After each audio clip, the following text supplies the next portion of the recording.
Hello everyone, आज के इस सेशन में हम सॉल्व करने वाले हैं कुछ एमसीक्यूज।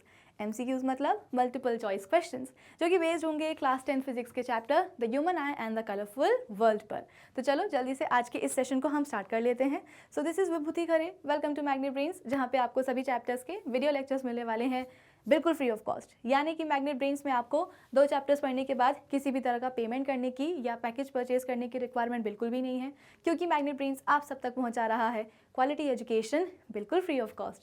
तो इसी अच्छी बात से हम स्टार्ट कर लेते हैं आज का हमारा ये सेशन, जहाँ पे आज हम सॉल्व करेंगे बहुत सारे एमसीक्यूज। आई नो इस चैप्टर के कुछ टॉपिक्स ऐसे हैं जो कि आपके इस बार के सेशन के सिलेबस से हटा दिए गए हैं, पर कोई नहीं, जो टॉपिक्स आ रहे हैं एग्जाम में उन टॉपिक्स के ऊपर आज हम कुछ एमसीक्यू सॉल्व कर लेते हैं। तो आज का हमारा ये जो एमसीक्यू सेशन है, इसका फर्स्ट क्वेश्चन है ये वाला। A prism ABC with BC as base is placed in different orientations। Basically यहाँ पे हमसे बोला जा रहा है कि हमारे पास एक प्रिज्म है जिसका नाम है ABC, और इस ABC प्रिज्म का जो बेस है वो क्या है, BC है, और इसको जो है ना डिफरेंट ओरिएंटेशंस में रखा जा रहा है। डिफरेंट ओरिएंटेशंस मतलब क्या, कभी प्रिज्म को ऐसा रख दिया, कभी ऐसा रख दिया, कभी ऐसा रख दिया, कभी ऐसा रख दिया, ठीक है।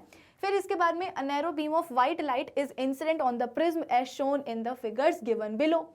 अब हुआ क्या कि हम एक व्हाइट लाइट की क्या लेकर के आए हैं, नैरो बीम लेकर के आए हैं, और इस नैरो बीम को हम क्या करवा रहे हैं, प्रिज्म से पास करवा रहे हैं, कभी इस तरीके से, कभी इस तरीके से, कभी इस तरीके से, या कभी इस तरीके से, ठीक है।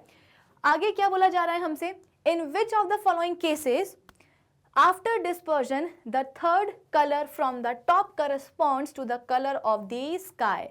अब ये वाला जो पार्ट है ना, जो क्वेश्चन हमसे पूछा जा रहा है, इस वाले पार्ट को हम थोड़ा सा बाद में देखेंगे। सबसे पहले तो हम क्या करते हैं ना, डिस्पर्जन का टॉपिक थोड़ा सा पहले रिवाइज कर लेते हैं। यहाँ पे हम सबको पता है, क्योंकि ऑलरेडी हम चैप्टर पढ़ चुके हैं, ये वाला इस चैप्टर को हम रिवाइज भी कर चुके हैं, तो ऑलरेडी इस चीज़ का नॉलेज है हमको कि वाइट लाइट जब एक प्रिज्म के अंदर जाती है तो वो डिस्पर्स हो जाती है। डिस्पर्स होने का मतलब क्या है, देखो व्हाइट लाइट जो है ना वो हमारी बहुत सारे अलग अलग कलर की लाइट से जो है बनी रहती है, लेकिन हाँ हमको केवल 7 कलर की लाइट्स दिखाई देती हैं। कौन कौन सी लाइट्स हमको दिखाई देती हैं भाई, रेनबो कलर्स हमें दिखाई देते हैं, VIBGYOR, है ना। हमारी जो वाइट लाइट है वो बहुत सारे अलग अलग कलर की लाइट से बनी होती है, लेकिन हमको सिर्फ 7 कलर्स ही दिखाई देते हैं। कौन कौन से, तो violet, indigo, blue, green, yellow, orange and red. तो बेसिकली हमको रेनबो कलर्स दिखाई देते हैं अपनी वाइट लाइट में। कब, जब वाइट लाइट एक प्रिज्म से क्या करती है, प्रिज्म के अंदर जाती है, तो अंदर जाने के बाद वो अपने कॉम्पोनेंट कलर की लाइट्स में क्या हो जाती है, फैल जाती है, यानी कि डिस्पर्स हो जाती है। लेकिन सवाल ये है कि जब हमारी वाइट लाइट क्या करती है, एयर में ट्रेवल कर रही है, नहीं जा रही है वो प्रिज्म में, सिंपली क्या कर रही है, वो एयर में ट्रेवल कर रही है, तो क्यों नहीं हमको वाइट लाइट के ये जो 7 कलर्ड कंपोनेंट्स है तब हमें दिखाई क्यों नहीं देते हैं। भाई मैंने आपको क्या बताया कि हमारी जो वाइट लाइट है वो अलग अलग कलर की लाइट से बनी होती है, लेकिन हमको केवल 7 कलर की लाइट्स दिखाई देती हैं। कौन कौन सी लाइट्स दिखाई देती हैं, तो ये वाले कलर्स की, यानी कि रेनबो कलर्ड लाइट्स हमें दिखाई देती हैं। कब दिखाई देती हैं, जब हमारी वाइट लाइट एक प्रिज्म के अंदर एंटर करती है, तो एंटर करने के बाद जो वाइट लाइट है वो अपने कॉम्पोनेंट कलर की लाइट्स में क्या हो जाती है, डिस्पर्स हो जाती है। लेकिन मेरा सवाल ये है कि जब ये वाइट लाइट प्रिज्म के अंदर नहीं जा रही है, एयर में ही ट्रेवल कर रही है, तो क्यों नहीं डिस्पर्स होती, तो क्यों नहीं हमें वाइट लाइट के ये 7 कलर्ड कॉम्पोनेंट्स दिखाई देते। इसका रीज़न बहुत ही सिंपल है कि एक्चुअली होता क्या है कि हमारी जो लाइट है ना वो क्या है, एक वेव है। एक काम करते हैं, हम दूसरे स्लाइड पे आते हैं, क्योंकि मुझे थोड़ी सी जगह चाहिए इसको एक्सप्लेन करने के लिए। देखो होता क्या है कि हमारी जो वाइट लाइट है ना, या आप बोल सकते हो कि जो लाइट है वो क्या होती है, एक वेव होती है, ठीक है। और अगर मैं बात करूं सपोज 2 एक्सट्रीम कलर के लाइट्स की, कौन कौन, एक हमने ले लिया वॉयलेट और एक हमने ले लिया क्या, रेड, ठीक है। अगर मैं रेड कलर की बात करूं तो हमारी जो रेड कलर की लाइट है इसकी वेवलेंथ क्या होती है, इसकी वेवलेंथ ज़्यादा होती है। ये क्या बनाई मैंने, एक वेव बनाई है, और यहाँ से लेकर के यहाँ तक का जो डिस्टेंस है इसको हम क्या कहते हैं, वेवलेंथ कहते हैं। ये क्या बनाया मैंने, ये बनाया है रेड कलर की लाइट की एक वेव, ठीक है। और यहाँ से लेकर के यहाँ तक के डिस्टेंस को हम क्या कहते हैं, वेवलेंथ कहते हैं। वेवलेंथ यानी कि लैम्डा। तो जो रेड कलर की लाइट है इसकी वेवलेंथ क्या होती है, ज़्यादा होती है। अब अगर मैं बात करूँ किसकी, वॉयलेट कलर की लाइट की, ठीक है, अगर मैं बात करूं वॉयलेट कलर की लाइट की, तो इसकी वेवलेंथ हम कैसे बना सकते हैं या इसकी वेव कैसे हम बना सकते हैं, कुछ इस तरीके से। तो यहाँ पे आपको क्लियरली दिखाई दे रहा होगा कि वॉयलेट कलर की जो लाइट है इसकी जो वेवलेंथ है यहाँ से लेकर के यहाँ तक का जो डिस्टेंस है ये काफ़ी कम है। रेड कलर की जो लाइट है इसकी वेवलेंथ देखो यहाँ से लेकर के यहाँ तक है, लेकिन अगर हम बात करेंगे वॉयलेट कलर की लाइट की तो इसकी वेवलेंथ देखो यहाँ से लेकर के यहाँ तक है। इसका मतलब क्या कि वॉयलेट कलर की जो लाइट है इसकी वेवलेंथ कैसी होती है, लीस्ट होती है, सबसे छोटी होती है वेवलेंथ किसकी, वॉयलेट कलर की लाइट की। और सबसे बड़ी वेवलेंथ किसकी होती है, कौन से कलर की लाइट की, तो वो है हमारे पास रेड कलर।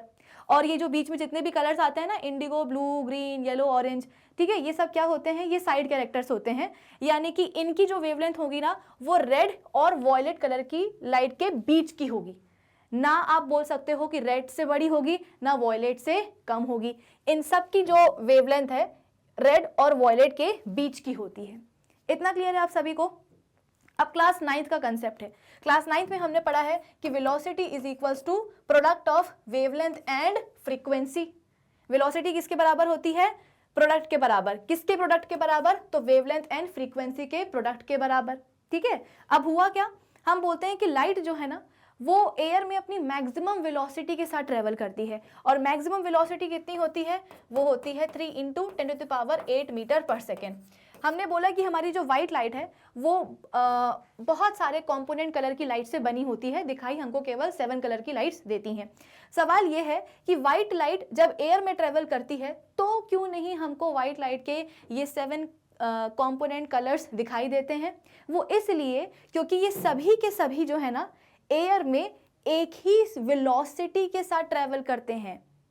हमने क्या सीखा कि जब वाइट लाइट एयर में या वैक्यूम में ट्रेवल करेगी, ठीक है, तो उस वाइट लाइट के अंदर ये जो डिफरेंट कलर की लाइट्स है ना, इन सब की वेलोसिटी कैसी होगी, एक जैसी होगी। सब की सब 3 × 10⁸ मीटर पर सेकेंड की वेलोसिटी के साथ ट्रेवल करेंगे। यानी कि रेड हाथ पकड़ी होगी येलो का, येलो हाथ पकड़ी होगी ऑरेंज का, ऑरेंज पकड़ा होगा हाथ ब्लू का, और इस तरीके से सभी के सभी जो कलर्ड लाइट्स हैं वो एक दूसरे का हाथ पकड़ करके सेम स्पीड या सेम वेलोसिटी के साथ एयर में या वैक्यूम में क्या करती है, ट्रेवल करती हैं। इसलिए जब वाइट लाइट हमको एयर में ट्रेवल करती हुई दिखाई देती है तो उसके हमें कॉम्पोनेंट कलर्स दिखाई नहीं देते हैं। ठीक है, अब आप बोलोगे कि मैम आप तो बोल रहे हो कि रेड की वेवलेंथ जो है ना सबसे ज़्यादा है और वॉयलेट कलर की जो लाइट है उसकी वेवलेंथ सबसे कम है, और इन सब की जो वेवलेंथ है वो वॉयलेट और रेड के बीच में आती है। इसका मतलब क्या कि ये जो 7 कलर की लाइट्स हैं इन सब की वेवलेंथ अलग अलग है। तो अगर वेवलेंथ अलग अलग है तो इन सब की वेलोसिटी भी तो अलग अलग होनी चाहिए ना। आप तो बोल रहे हो कि सभी के सभी एयर में क्या करते हैं, सेम वेलोसिटी या सेम स्पीड के साथ ट्रेवल करते हैं, इनकी वेवलेंथ तो अलग है। हम सबको पता है कि वेलोसिटी इज इक्वल्स टू आप बोल सकते हो कि वेवलेंथ एंड फ्रीक्वेंसी का प्रोडक्ट। तो अगर वेलोसिटी लाइट की डिपेंड करती है लाइट की वेवलेंथ पर, तो उस हिसाब से सभी ये जो कलर्ड लाइट्स हैं इनकी वेलोसिटी, इनकी जो वेवलेंथ है वो अलग अलग है, जिसके कारण इनकी वेलोसिटी अलग होनी चाहिए, बिल्कुल होनी चाहिए। लेकिन ऐसा होता नहीं है। क्यों नहीं होता है, क्योंकि बीच में ये भी तो है ना, फ्रीक्वेंसी भी तो बैठी है ना। तो माना अलग अलग कलर की लाइट्स की वेवलेंथ कैसी है, अलग अलग है, लेकिन क्या होता है ना कि फ्रीक्वेंसी अपने आप को कुछ इस तरीके से चेंज करती है कि सभी कलर की जो लाइट्स है ना उनकी वेलोसिटी क्या हो जाती है, एक जैसी हो जाती है।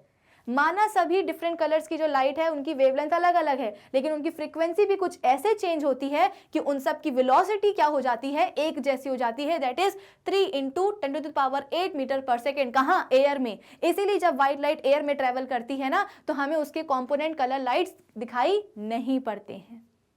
ठीक है, तो सवाल ये है कि मैम मान लिया कि एयर में ट्रेवल करते टाइम इनकी वेलोसिटी क्या हो रही है, एक जैसी हो रही है, और इसलिए 7 जो कंपोनेंट कलर्स हैं वाइट लाइट की वो हमें दिखाई नहीं देते हैं। लेकिन प्रिज्म में एंटर करने के बाद ऐसा क्या होता है कि हमको जो है ना जो हमारी वाइट लाइट है वो क्या हो जाती है, डिस्पर्स हो जाती है, और तब जाकर के हमें उसके कंपोनेंट कलर की जो लाइट्स है वो हमें दिखाई देती है। तो एग्जैक्टली होता क्या है कि प्रिज्म में एंटर करने के बाद होता क्या है कि ये जो फ्रीक्वेंसी है ना, ये फ्रीक्वेंसी गिव अप कर देती है। ये फ्रीक्वेंसी गिव अप कर देती है कि भैया अब तो हम आ गए हैं कहाँ, अब हम आ चुके हैं प्रिज्म के अंदर, अब हम अपने आप को चेंज नहीं करेंगे। ठीक है, अभी तक तो फ्रीक्वेंसी क्या कर रही थी, व्हाइट लाइट के सभी कंपोनेंट कलर्स को संभाल के रख रही थी।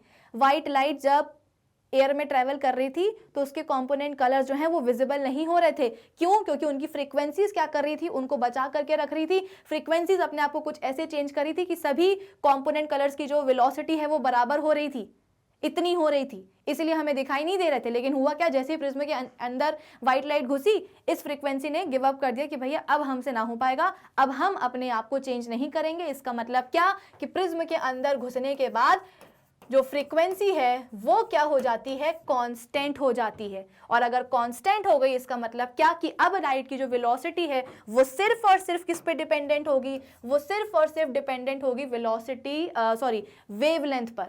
लाइट की जो वेलोसिटी है वो किस पे डिपेंडेंट होगी, सिर्फ और सिर्फ अब वेवलेंथ पर।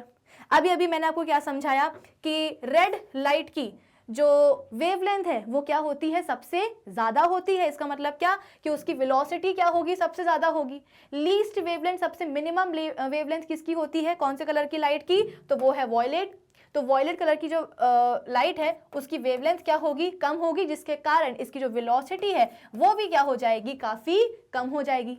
अब हुआ क्या, पोल खुल गई व्हाइट लाइट की। जैसे ही व्हाइट लाइट प्रिज्म के अंदर घुसी, फ्रीक्वेंसी ने अपने आप को चेंज करने से मना कर दिया, वो हो गई कांस्टेंट। अब व्हाइट लाइट की पोल खुल गई। अब हमें पता चला कि भाई व्हाइट लाइट जो है वो इतने सारे डिफरेंट कलर्स की क्या है, वो बनी होती है। और सभी जो डिफरेंट कलर की लाइट्स हैं उनकी वेवलेंथ क्या है, अलग अलग है। और अलग अलग वेवलेंथ के कारण उनकी वेलोसिटी क्या हो जाती है, अलग अलग हो जाती है। तो अभी तक तो एयर में सबके सब जो है ना साथ में ट्रैवल कर रहे थे, सबकी वेलोसिटी जो है ना एक जैसी थी। लेकिन प्रिज्म में जैसे ही वो घुसे तो फ्रीक्वेंसी ने अपने आप को चेंज करने से मना कर दिया, वो हो गई कांस्टेंट। तो उसके हिसाब से क्या हुआ कि जो डिफरेंट कलर की जो लाइट्स है उनकी जो वेलोसिटी है वो किस पे डिपेंडेंट हो गई, केवल वेवलेंथ पर। और वेवलेंथ तो हमने अभी अभी सीखा था कि सबकी अलग अलग होती है। मैक्सिमम होती है रेड की और मिनिमम होती है वॉयलेट की।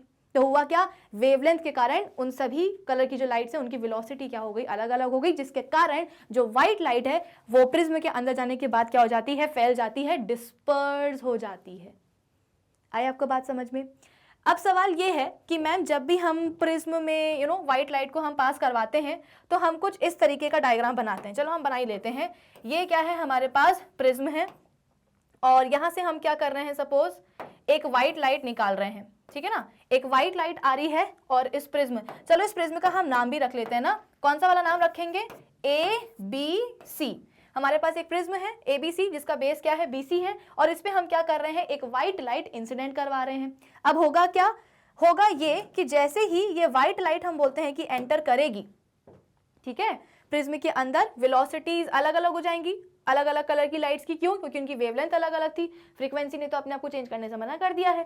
तो व्हाइट लाइट की जो है पोल खुल जाएगी। तो अब जब व्हाइट लाइट इस प्रिज्म के बाहर निकलेगी ना तो वो अपने 7 कंपोनेंट कलर की लाइट्स में डिस्पर्स होकर के निकलेगी। तो सबसे पहले आपको कौन दिखाई देगा, सबसे पहले हम बोलते हैं कि हमको दिखाई देगा रेड कलर, ठीक है। फिर इसके बाद में हमको कौन सा कलर दिखाई देगा, हमको दिखाई देगा येलो कलर, सॉरी हमको दिखाई देगा ऑरेंज कलर। ऑरेंज कहाँ से ले, ये वाला ले लिया। रेड के बाद हमको दिखाई देगा ऑरेंज कलर। ऑरेंज के बाद हमको दिखाई देगा कौन सा कलर, येलो कलर। येलो के बाद हमको दिखाई देगा कौन सा कलर, ग्रीन कलर। ग्रीन के बाद कौन आएगा भाई, ब्लू ले लेते हैं, ब्लू कलर ले लिया। फिर इसके बाद में हम बात करते हैं इंडिगो की। इंडिगो के लिए हम ये वाला ले लेते हैं कलर। फिर इसके बाद में लास्ट आया कौन, अपना वॉयलेट। वॉयलेट कहाँ गया भाई, वॉयलेट के लिए हम ये वाला कलर ले लेते हैं। तो ये आपको क्या दिखाई दिया, एक वेबग्योर स्पेक्ट्रम या पैटर्न बनता हुआ दिखाई दिया, ठीक है। सवाल ये है कि मैम आपने यही वाला पैटर्न क्यों बनाया, आप रेड की जगह पहले ऑरेंज को भी निकाल सकते थे, ऑरेंज की जगह ग्रीन को भी निकाल सकते थे, ग्रीन की जगह आप वॉयलेट को भी निकाल सकते थे। आपने यही वाला एग्जैक्टली पैटर्न फॉलो क्यों करा, आप खुद ही सोचो। आपके सामने सपोज आपके सामने आपके 2 दोस्त जा रहे हैं, उनके बीच में क्या हो रही है ना, रेस हो रही है। आपके 2 फ्रेंड्स हैं और उनके बीच में एक रेस का कंपटीशन हो रहा है। अब एक जो दोस्त है उसकी स्पीड बहुत अच्छी है, वो आपके सामने से स्विंग करके निकल जाएगा। और जो उसका दूसरा दोस्त है, आपका दूसरा दोस्त है, उसकी स्पीड थोड़ी सी कम है, वो धीरे धीरे धीरे धीरे दौड़ रहा है। अब आपको करना क्या है, आपको दोनों दोस्त को धक्का जाकर के मारना है। अब वो वाला दोस्त जिसकी स्पीड बहुत ज्यादा है वो आपके सामने से एकदम स्विंग करके निकल जाएगा, आपको पता भी नहीं चलेगा। अगर आप उसको धक्का मारना भी चाहोगे ना तो इतने जोर से मार नहीं पाओगे भाई। धक्का मारने से क्या होगा, आपके दोस्त का जो रास्ता है वो थोड़ा सा आप बोल सकते हो कि डेविएट हो जाएगा, अपनी जगह से थोड़ा सा हम बोलते हैं कि शिफ्ट हो जाएगा आपका दोस्त, है ना। अब जब आप किसी को धक्का मारोगे तो ऑब्वियस सी बात है वो अपने ओरिजिनल पाथ से तो वो शिफ्ट हो ही जाएगा, डेविएट हो ही जाएगा। तो हुआ क्या, वो वाला दोस्त जिसकी स्पीड कैसी थी, बहुत ज़्यादा थी, उसको अगर आप धक्का मारने के लिए गए तो वो अपने पाथ से बहुत ज़्यादा डेविएट नहीं हुआ। क्यों? क्योंकि उसकी स्पीड ज़्यादा थी ना, आप उसको जाके धक्का जोर से मार ही नहीं पाए। और वो वाला दोस्त जिसकी स्पीड क्या थी, काफ़ी कम थी, तो वो आराम आराम से दौड़ रहा था और आपने जाकर के उसको धक्का मार दिया। धक्का मारने से हुआ क्या, वो जा रहा था सीधे और आपने इतने जोर से धक्का मारा कि अब वो जो है ना वो राइट में जाने लगा। इसका मतलब क्या कि वो वाला दोस्त जिसकी स्पीड कम है उसको धक्का मारने पे क्या होगा, वो अपने पाथ से ज़्यादा डेविएट होगा। और वो वाला दोस्त जिसकी स्पीड ज़्यादा है उसको धक्का मारने से जो है ना ज़्यादा डेविएशन उसके पाथ में आपको नहीं देखने को मिलेगा। मैंने आपको क्या सिखाया है कि रेड लाइट की जो वेवलेंथ है, ठीक है, रेड लाइट की जो वेवलेंथ है वो क्या होती है, मैक्सिमम होती है। इसका मतलब क्या, उसकी स्पीड भी ज़्यादा। तो अगर किसी लाइट की स्पीड ज़्यादा है तो क्या उसमें डेविएशन आपको ज़्यादा देखने को मिलेगा? नहीं। जिस लाइट की वेवलेंथ ज़्यादा है उसकी स्पीड ज़्यादा होगी, जिसके कारण उसमें डेविएशन आपको कम दिखाई देगा। इसीलिए सबसे पहले आपको रेड कलर की लाइट दिखाई देगी। अगर मैं बात करूं किसकी, वॉयलेट कलर की लाइट की, तो वॉयलेट कलर की लाइट की हम बोलते हैं कि वेवलेंथ सबसे कम होती है, जिसके कारण उसकी स्पीड कम हो जाती है। और अगर स्पीड कम है तो उसमें डेविएशन क्या होगा, सबसे ज़्यादा मिलेगा आपको। इसीलिए जो वॉयलेट कलर की लाइट है, ठीक है, जो वॉयलेट कलर की लाइट है वो आपको कहाँ मिलती है, सबसे नीचे मिलती है। और सबसे ऊपर आपको कौन सी लाइट दिखाई देगी, रेड कलर की लाइट दिखाई देगी।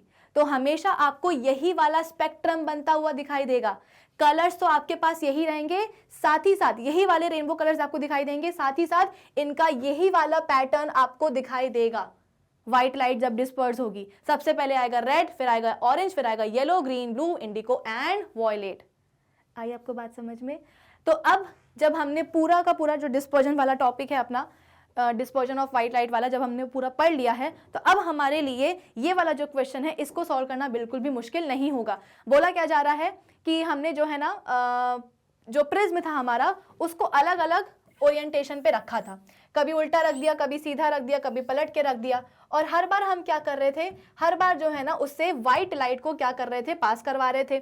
तो पूछा गया है कि ऐसा कौन सा केस होगा जिसमें कि व्हाइट लाइट आफ्टर डिस्पर्जन जो थर्ड कलर आपको मिले फ्रॉम टॉप, ऊपर से। भाई हम सबको पता है कि जब व्हाइट लाइट जाएगी प्रिज्म के अंदर तो आपको ऐसा कुछ स्पेक्ट्रम बनता हुआ दिखाई देगा, है ना, व्हाइट लाइट का डिस्पर्जन होगा। तो पूछा गया है कि ऐसा कौन सा केस है जिसमें कि जब व्हाइट लाइट डिस्पर्स होकर के बाहर निकले तो ऊपर से, टॉप से जो थर्ड कलर है जो वो आपको मिले वो किसको रिजेंबल करता हो, स्काई के कलर को रिजेंबल करता हो। भाई स्काई का कलर क्या होता है, भाई स्काई का कलर होता है ब्लू। क्या कलर होता है उसका, ब्लू कलर होता है। तो आपको इन चारों में से इसको मैं रब कर देती हूं, इन चारों में से आपको एक ऐसा केस उठाना है जिसमें कि जब व्हाइट लाइट प्रिज्म के बाहर निकले आफ्टर डिस्पर्जन तो ऊपर से जो आपको बेसिकली आपको जो स्पेक्ट्रम बनता हुआ दिखाई देगा डिफरेंट कलर की लाइट्स का, रेनबो कलर की लाइट्स का, उस स्पेक्ट्रम में ऊपर से जो थर्ड कलर हो वो कौन सा हो, ब्लू कलर का हो। क्यों? क्योंकि यहाँ पे बोला जा रहा है कि स्काई के कलर का होना चाहिए, यानी कि ब्लू कलर का होना चाहिए। तो आप खुद ही सोचो, जब हम प्रिज्म को कुछ इस हिसाब से रखते हैं, ठीक है, व्हाइट लाइट जो है एंटर करती है तो सबसे पहले हमको रेड कलर दिखाई देता है ना, फिर इसके बाद में हमको ऑरेंज कलर दिखाई देता है, फिर येलो कलर दिखाई देता है, सबसे नीचे हमारे पास कौन सा आता है, वॉयलेट कलर आता है कि नहीं आता है। इसका मतलब क्या कि सबसे ऊपर आया रेड कलर, उसके नीचे आया ऑरेंज कलर और उसके नीचे आया येलो कलर। इसका मतलब क्या कि टॉप से जो थर्ड कलर है वो कौन सा है, येलो कलर है। तो ये तो हमको चाहिए नहीं, हमको क्या चाहिए है, टॉप से थर्ड कलर ब्लू कलर चाहिए है। तो यहाँ तो क्या आ रहा है, येलो कलर आ रहा है। इसका मतलब क्या कि डेफिनेटली ये वाला केस नहीं है हमारे इस सवाल का सही जवाब। चलो अब हम बात करते हैं किसकी, अपने नेक्स्ट वाले केस की। नेक्स्ट वाले केस में क्या हुआ, अब हमने अपना जो प्रिज्म है ना उसको अपसाइड डाउन रख दिया, बेस हमने कहाँ रख दिया, इसका ऊपर रख दिया, ठीक है, और ए कहाँ आ रहा है, इसका एपेक्स नीचे आ रहा है, ठीक है। अब हमने क्या किया, व्हाइट लाइट को जो है ना पास करवाया अपने इस प्रिज्म से। तो ऑब्वियस सी बात है, बेसिकली यहाँ पे जो आपने पैटर्न बनाया था ना भाई, आपने यहाँ पे क्या करा था, अपने प्रिज्म को बिल्कुल सीधा सीधा रखा था, है ना।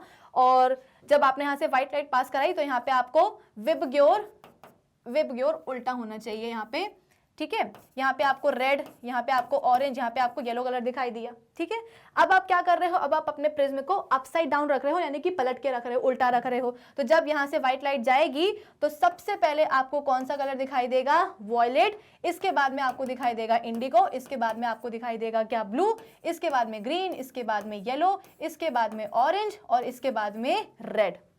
तो यहां से अगर मैं टॉप से देखूं तो टॉप से थर्ड कलर कौन सा आ रहा है, ब्लू आ रहा है, और यही तो हमें चाहिए है, यानी कि इस सवाल का सही जवाब क्या होने वाला है, ऑप्शन बी, कि हमें कौन सा केस ऐसा है जहां पे व्हाइट लाइट जब डिस्पर्जन के बाद बाहर निकले अपने प्रिज्म से, तो टॉप से जो थर्ड कलर है वो किसको करस्पॉन्ड करेगा, स्काई के कलर को, यानी कि ब्लू कलर का होगा। तो अपना केस कौन सा है, सेकेंड वाला है। तो इस क्वेश्चन का सही जवाब क्या होना चाहिए, option B, second case.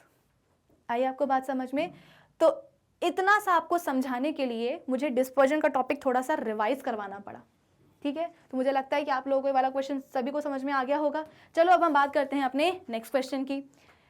Question है अपना next, at noon the sun appears white as, दिन के टाइम पे यानी कि ठीक 12 बजे, दिन के जब 12 बजते हैं, रात के 12 नहीं, दिन के 12, तो दिन के 12 बजे सन जो है हमको वो कैसा दिखाई देता है, एकदम व्हाइट दिखाई देता है, अपीयर्स व्हाइट। ऐसा क्यों होता है, देखो सन से जो आ रही सनलाइट है, सन से आ रही जो सनलाइट है वो भी क्या होती है, एक व्हाइट लाइट ही होती है। सन से आने वाली जो सनलाइट है वो भी क्या होती है भाई, ये तो क्रॉस ही हो गया, इसको हटा देते हैं। सन से आ रही जो सनलाइट है वो भी क्या होती है, एक व्हाइट लाइट ही होती है।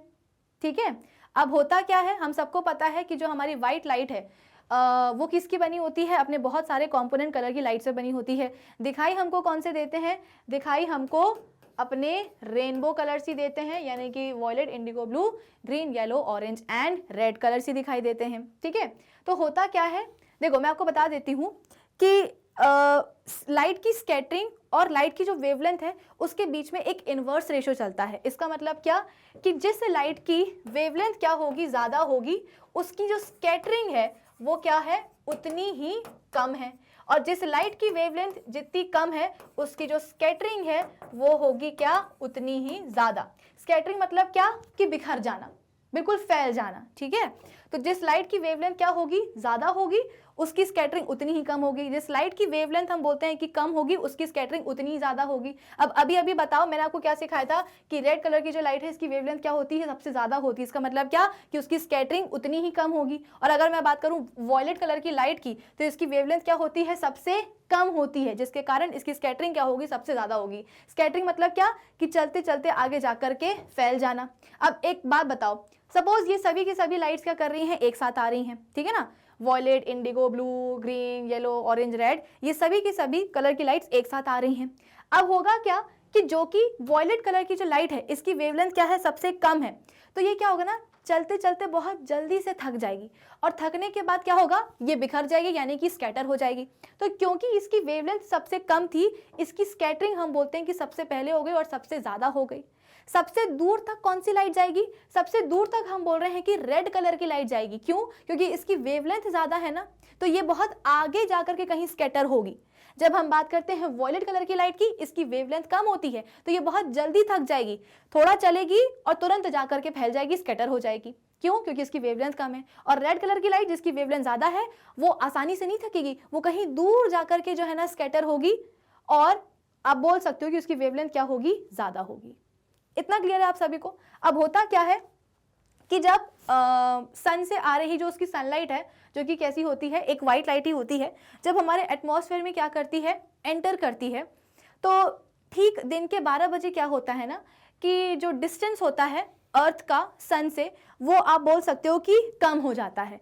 ठीक है ना, सन इज ओवरहेड, सन जैसे हमारी क्या है, ये हमारी अर्थ है, और अगर हम बात करेंगे सन की, तो सन हम बोलते हैं कि ठीक दिन के 12 बजे कहाँ होगा, ओवरहेड होगा, बिल्कुल ठीक ऊपर होगा सन हमारे दिन के 12 बजे। तो इस टाइम पे क्या होता है ना, कि सन और अर्थ के बीच का जो डिस्टेंस है वो क्या हो जाता है, काफ़ी कम हो जाता है। ठीक है, तो जब सन से अब सनलाइट आएगी हमारे अर्थ के एटमॉस्फेयर में, तो होगा क्या, क्योंकि डिस्टेंस कम है ना ट्रैवल करने के लिए सनलाइट के द्वारा, तो बहुत सारी लाइट जो है ना उसकी स्कैटर हो ही नहीं पाएगी।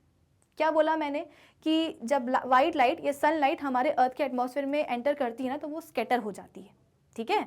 लेकिन होगा क्या कि दिन के 12 बजे जब सन बिल्कुल हमारे सर के ऊपर रहता है, और आप बोल सकते हो कि दिन के 12 बजे अर्थ और सन के बीच का जो डिस्टेंस है वो सबसे कम रहता है, तो होगा क्या, सन से आ रही जो सनलाइट होगी यानी कि जो वाइट लाइट होगी जो हमारी अर्थ के एटमॉस्फेयर में एंटर कर रही है, उसके पास ज़्यादा डिस्टेंस नहीं होगा ट्रैवल करने के लिए। और अगर ज़्यादा डिस्टेंस है ही नहीं ट्रैवल करने के लिए, तो होगा क्या, जो आप बोल सकते हो कि मैक्सिमम जो कलर की लाइट जो होंगी ना उनकी स्कैटरिंग हो ही नहीं पाएगी। भाई अगर डिस्टेंस ही ज़्यादा नहीं हुआ तो चलते चलते कौन थकेगा। हमने देखा क्या था कि वॉयलेट कलर की लाइट की वेवलेंथ कैसी थी, सबसे कम थी, उसकी स्कैटरिंग ज़्यादा होती है, यानी कि जो वॉयलेट कलर की लाइट है वो चलते चलते क्या हो जाती है, थक जाती है और सबसे पहले जाकर के फैल जाती है, स्कैटर हो जाती है। लेकिन यहाँ पे तो हम बोल रहे हैं कि डिस्टेंस जो है ना ट्रैवल करने के लिए वो ज़्यादा है ही नहीं, और अगर डिस्टेंस ज़्यादा नहीं होता है तो हम थकते भी नहीं हैं, और अगर हम नहीं थक रहे हैं इसका मतलब क्या कि सन के पास जो उसकी सनलाइट है जिसमें आप बोल सकते हो कि इतने सारे कलर्स हैं, वो भी हम बोलते हैं कि ज़्यादा नहीं थकेंगे। तो होगा क्या, जैसे ही सन की सनलाइट हमारे अर्थ के एटमॉस्फेयर में आएगी, जो वॉयलेट कलर की लाइट है, ठीक है, वो भी हम बोलते हैं कि बहुत ज़्यादा स्कैटर नहीं हो पाएगी। सबसे पहले स्कैटर किसको होना चाहिए, इसी को होना चाहिए। सबसे पहले थकना किसको चाहिए, इसी को चाहिए। क्यों, क्योंकि इसकी वेवलेंथ क्या होती है, कम होती है। लेकिन क्योंकि डिस्टेंस इतना कम है कि वॉयलेट कलर की लाइट भी हम बोलते हैं कि ठीक से स्कैटर नहीं हो पाती है। मैक्सिमम कलर्स जो है ना वो वाइट लाइट के, या आप बोल सकते हो कि सनलाइट के पास ही रहते हैं। तो जब लाइट की स्कैटरिंग होगी नहीं, जब कोई कलर स्कैटर होगा ही नहीं, तो वो हमें दिखाई कैसे देगा। भाई अगर हम खुद ही सोचो ना, जब एयर में वाइट लाइट ट्रेवल कर रही थी तो सभी के सभी जो कलर कंपोनेंट्स हैं वो एक ही स्पीड के साथ ट्रेवल कर रहे थे, इसलिए वो हमको दिखाई नहीं दे रहे थे। जब तक कि वो स्कैटर नहीं हुए प्रिज्म के अंदर जाकर के, जब तक वो डिस्पर्स नहीं हुए, तब तक वो हमको दिखाई नहीं दिए।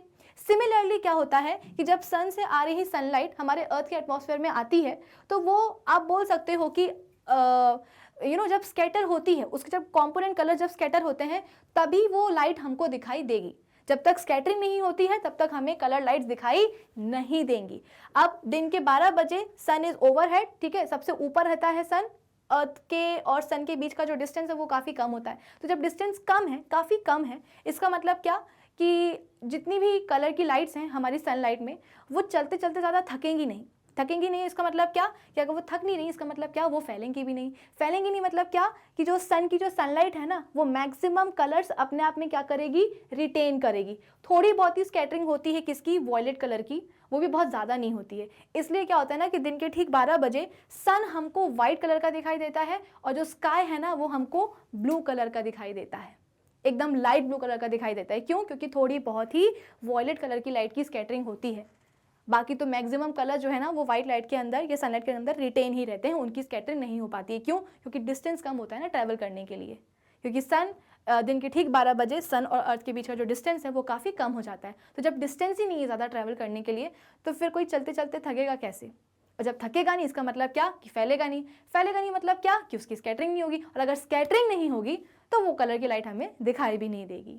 इतना क्लियर है। तो इस सवाल का सही जवाब क्या होना चाहिए कि option A, light is least scattered. Option B, all the colours of the white light are scattered away. नहीं, ऐसा बिल्कुल भी नहीं है। Option C, blue colour is scattered the most. Option D, red colour is scattered the most. मेरे हिसाब से इस सवाल का सही जवाब होना चाहिए ऑप्शन ए, कि भाई लाइट की जो स्कैटरिंग है ना वो कैसी होती है, लीस्ट होती है। जब तक वो स्कैटर ही नहीं होगी तब तक हमें दिखाई नहीं देगी, और अगर दिखाई नहीं दे रही इसका मतलब क्या कि हमें सन जो है वो वाइट कलर का दिखाई देगा। तो आई होप ये वाला क्वेश्चन सभी बच्चों को समझ में आ गया होगा। तो अब हम आ जाते हैं अपने नेक्स्ट क्वेश्चन के ऊपर। नेक्स्ट क्वेश्चन क्या है हमारे पास, which of the following phenomena of light are involved in the formation of a rainbow. यानी कि यहाँ पे हमसे बेसिकली रेनबो फॉर्मेशन की प्रोसेस पूछी जा रही है कि कौन कौन से फिनोमेना इन्वॉल्व होते हैं इन the formation of a rainbow. तो हम सबको पता है कि भाई रेनबो कब बनता है। रेनबो बनता है जब बारिश हो जाती है। तो ऐसा क्या होता है कि बारिश के होने के बाद ही जो है ना हमको रेनबो बनता दिखाई देता है। एक्चुअली बारिश के बाद हम बोलते हैं कि हमारे एटमॉस्फेयर में ना बहुत सारी पानी की बूंदें आ जाती हैं जिनको हम वाटर ड्रॉपलेट्स कहते हैं, ठीक है। और हर एक वाटर ड्रॉपलेट किसकी तरह बिहेव करती है, एक प्रिज्म की तरह बिहेव करती है, ठीक है। तो हम बोलते हैं कि एटमॉस्फेयर में क्या आ गई हैं, वाटर ड्रॉपलेट आ गई हैं। तो ये हमने बना दी क्या, एक वाटर ड्रॉपलेट जो कि किसकी तरह बिहेव कर रही है, एक प्रिज्म की तरह बिहेव कर रही है। अब हम सबको पता है कि एटमॉस्फेयर में भाई सन भी होता है और सन से क्या आती है, सनलाइट आती है, और सनलाइट क्या होती है, एक वाइट लाइट होती है। तो अभी अभी हमने अपने प्रीवियस क्वेश्चन में देखा था कि किस तरीके से एक वाइट लाइट की नैरो बीम जब एक प्रिज्म के अंदर जाती है तो वो अपने 7 कंपोनेंट कलर की लाइट्स में क्या हो जाती है, डिस्पर्स हो जाती है। तो सिमिलरली हमारे एटमॉस्फेयर में बहुत सारी क्या प्रेजेंट है, वाटर ड्रॉपलेट्स प्रेजेंट है। कहाँ से आई हैं, बारिश के बाद आई हैं, ठीक है। तो ये जो वाटर ड्रॉपलेट्स हैं ये किसकी तरह बिहेव कर रही हैं, एक प्रिज्म की तरह बिहेव कर रही हैं। तो होगा क्या, सपोज यहाँ से हम बोलते हैं कि सनलाइट आई। सनलाइट क्या है भाई, एक वाइट लाइट है। तो यहाँ पे मैं इसके ऊपर लिख भी देती हूँ कि ये क्या आ गई है, हमारी एक वाइट लाइट आ गई है। इसका मतलब क्या कि हमारे पास आ चुकी है सनलाइट। अब ये सनलाइट क्या कर रही है, ये सनलाइट इस वाटर ड्रॉपलेट के अंदर घुस रही है। वाटर ड्रॉपलेट भाई हमारी जो सनलाइट है वो भी क्या है, बहुत सारे कंपोनेंट कलर्स की बनी हुई हैं। दिखाई हमको कौन से देते हैं, केवल 7 कलर्स ही दिखाई देते हैं। अब हुआ क्या, ये जो सनलाइट है ये इस वाटर ड्रॉपलेट के अंदर एंटर कर रही है। वाटर ड्रॉपलेट किसकी तरह बिहेव कर रहा है, एक प्रिज्म की तरह बिहेव कर रहा है। इसका मतलब क्या कि जैसे ही ये सनलाइट इस वाटर ड्रॉपलेट के अंदर जाएगी ना, ये अपने 7 कंपोनेंट कलर की लाइट्स में क्या हो जाएगी, डिस्पर्स हो जाएगी।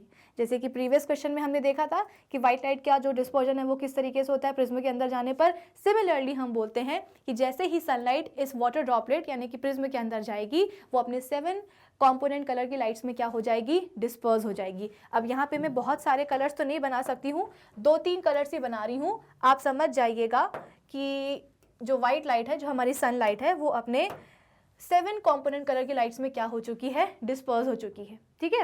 अब हमने प्रिज्म वाले केस में क्या देखा था कि एक तरफ से हम बोलते हैं कि व्हाइट लाइट आती है और प्रिज्म के दूसरे तरफ से हमको 7 कंपोनेंट कलर की लाइट्स जाते हुए या प्रिज्म के बाहर निकलते हुए दिखाई देती हैं। तो होना क्या चाहिए था भाई, अगर हमारी जो वाटर ड्रॉपलेट है वो भी क्या कर रही है, एक प्रिज्म की तरह ही बिहेव कर रही है।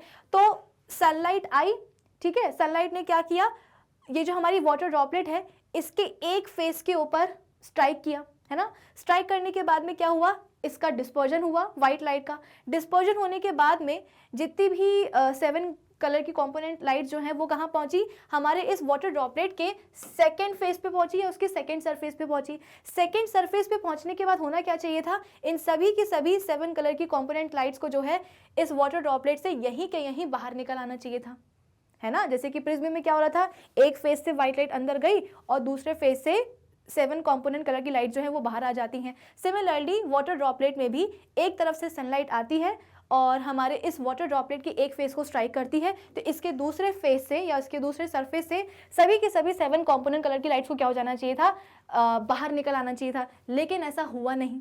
क्यों नहीं हुआ, क्योंकि यहाँ पे हो गया क्या, एक दूसरा फिनोमेना। दूसरा फिनोमेना कौन सा वाला, TIR, जिसको हम कहते हैं टोटल इंटरनल रिफ्लेक्शन, ठीक है। और मैं इसको दूसरा फिनोमेना क्यों बोल रही हूँ, क्योंकि पहला वाला फिनोमेना तो ऑलरेडी हो चुका है। पहला वाला फिनोमेना मतलब क्या, पहला वाला फिनोमेना मतलब कि यहाँ पे होगा डिस्पर्जन। अभी अभी मैंने आपको बताया ना कि किस तरीके से सन की सनलाइट जो है वाटर ड्रॉपलेट जो कि एक प्रिज्म की तरह बिहेव कर रहा है, उसमें एंटर करने के बाद क्या हो रही है, वो अपने 7 कलर की कंपोनेंट लाइट्स में आप बोल सकते हो कि डिस्पर्स हो रही है। तो ऑब्वियस सी बात है, यहाँ पे पहला वाला फिनोमेना ऑलरेडी हो चुका है और उसका नाम क्या है, डिस्पर्जन है। तो ऑलरेडी हम बोलते हैं कि रेनबो फॉर्मेशन की पहली स्टेप को या पहली प्रोसेस को हम डिस्कस कर चुके हैं, जिसको हम बोलते हैं डिस्पर्जन। अब हम बात कर रहे हैं किसकी, TIR की, यानी कि दूसरे वाले प्रोसेस की या दूसरे वाले फिनोमेना की, जिसका नाम क्या होता है, टोटल इंटरनल रिफ्लेक्शन। अब ये टोटल इंटरनल रिफ्लेक्शन क्या होता है भाई, मैंने आपको पहले भी बोला है कि जब भी लाइट हम बोलते हैं कि, मैंने आपको बहुत पहले TIR को बहुत ही डिटेल में एक्सप्लेन किया था। अब ऑब्वियसली बात है यहाँ पे मैं आपको उतना डिटेल में नहीं बता पाऊंगी, तो जिस बच्चे का वो वाला टॉपिक मिस हो गया है तो जाकर के आप प्लेलिस्ट में चेक कर सकते हो, ठीक है। बहुत अच्छे से मैंने आपको एक्सप्लेन किया था कि टोटल इंटरनल रिफ्लेक्शन होता क्या है। देखा जाए तो ये 10th का टॉपिक नहीं है TIR, लेकिन फिर भी रेनबो फॉर्मेशन की जो प्रोसेस है वो बिना इस TIR के कंप्लीट नहीं होती है। टोटल इंटरनल रिफ्लेक्शन का मतलब क्या होता है कि ये जितनी भी 7 कलर की कंपोनेंट लाइट्स आई है ना, ये प्रिज्म के दूसरे सरफेस से बाहर नहीं निकलेंगी, इनफैक्ट टोटली इंटरनली क्या हो जाएंगे, रिफ्लेक्ट होकर के अपने ये जो वाटर ड्रॉपलेट है ना, इसके दूसरे फेस या दूसरा फेस मतलब कि पहले वाले फेस की तरफ रिफ्लेक्ट होकर के वापस आ जाएंगी। क्या बोला मैंने कि ये जितनी भी 7 कलर की कंपोनेंट लाइट्स आपको बनती हुई दिखाई दे रही हैं आफ्टर डिस्पर्जन, ये क्या होगा, ये हम बोलते हैं कि जो वाटर ड्रॉपलेट है ना अपना, इसके दूसरे फेज से बाहर नहीं निकलेंगी। इनफैक्ट सभी की सभी 7 कलर की कंपोनेंट लाइट्स टोटली यानी कि कंप्लीटली इंटरनली यानी कि अंदर ही अंदर, कहाँ अंदर, इस वाटर ड्रॉपलेट के अंदर ही रिफ्लेक्ट होकर के कहाँ आ जाएंगी, अपने इस वाटर ड्रॉपलेट के फर्स्ट वाले सरफेस पर आ जाएंगी। यहाँ आ गई ना सबके सब रिफ्लेक्ट होकर के। इसको हम क्या कहते हैं, टोटल इंटरनल रिफ्लेक्शन कहते हैं। कब होता है टोटल इंटरनल रिफ्लेक्शन, जब एंगल ऑफ इंसिडेंस क्या हो जाए, क्रिटिकल एंगल से या क्रिटिकल एंगल ऑफ इंसिडेंस से क्या हो जाए, बड़ा हो जाए। मैंने आपको बताया है कि क्रिटिकल एंगल ऑफ इंसिडेंस क्या होता है, एक ऐसा एंगल ऑफ इंसिडेंस जिसके कारण जो रिफ्रेक्टेड रे है वो क्या बना ले, नॉर्मल के साथ 90 डिग्री का एंगल बना ले। अगर आपको याद हो तो मैंने आपको समझाया था कि नीचे क्या है, हमारे पास पानी है, ठीक है, नीचे क्या है, हमारे पास पानी है, और पानी से हम क्या कर रहे हैं, पानी से हम बेसिकली आप बोल सकते हो कि पानी में क्या है, आपके पास एक टॉर्च है, आप कहाँ हो, पानी के अंदर हो, और आपके पास क्या है, एक टॉर्च है। अब आप क्या कर रहे हो, पानी के अंदर ही टॉर्च को आप ऑन कर रहे हो, और उसकी जो लाइट है उसको आप कहाँ भेज रहे हो, उसको आप भेज रहे हो एयर में, यानी कि पानी के बाहर। पानी के बाहर क्या है, आपके पास एयर है, आप पानी में हो, पानी में आपके पास टॉर्च है, टॉर्च को आप ऑन कर रहे हो, और टॉर्च की जो लाइट है आप उसको कहाँ फेंक रहे हो, एयर में फेंक रहे हो, यानी कि पानी के बाहर फेंक रहे हो, ठीक है। तो अभी आपने क्या किया, बेसिकली ये जो मैंने बनाई है लाइन, ये क्या है, इंटरफेस है। इंटरफेस मतलब क्या, जहाँ पे दो मीडिया आपस में आकर के मिलते हैं। यहाँ पे दो मीडियम कौन कौन से हैं, एक है हमारे पास एयर और दूसरा है हमारे पास पानी। तो जहाँ पे एयर और पानी आपस में मिलते हैं उसे हम क्या कहते हैं, इंटरफेस कहते हैं, ठीक है। तो यहाँ से अगर हमने कुछ ऐसे टॉर्च की लाइट फेंकी है कि जो इंसिडेंट रे है वो क्या हो जाए, इस इंसिडेंट के नॉर्मली आकर के स्ट्राइक करे। हमने पहले भी पढ़ा है कि जब इंसिडेंट रे इंटरफेस पे 90 डिग्री का एंगल बना करके क्या करे, या परपेंडिकुलरली आके क्या करे, स्ट्राइक करे, तो उसमें हम बोलते हैं कि कोई रिफ्रैक्शन नहीं होता है।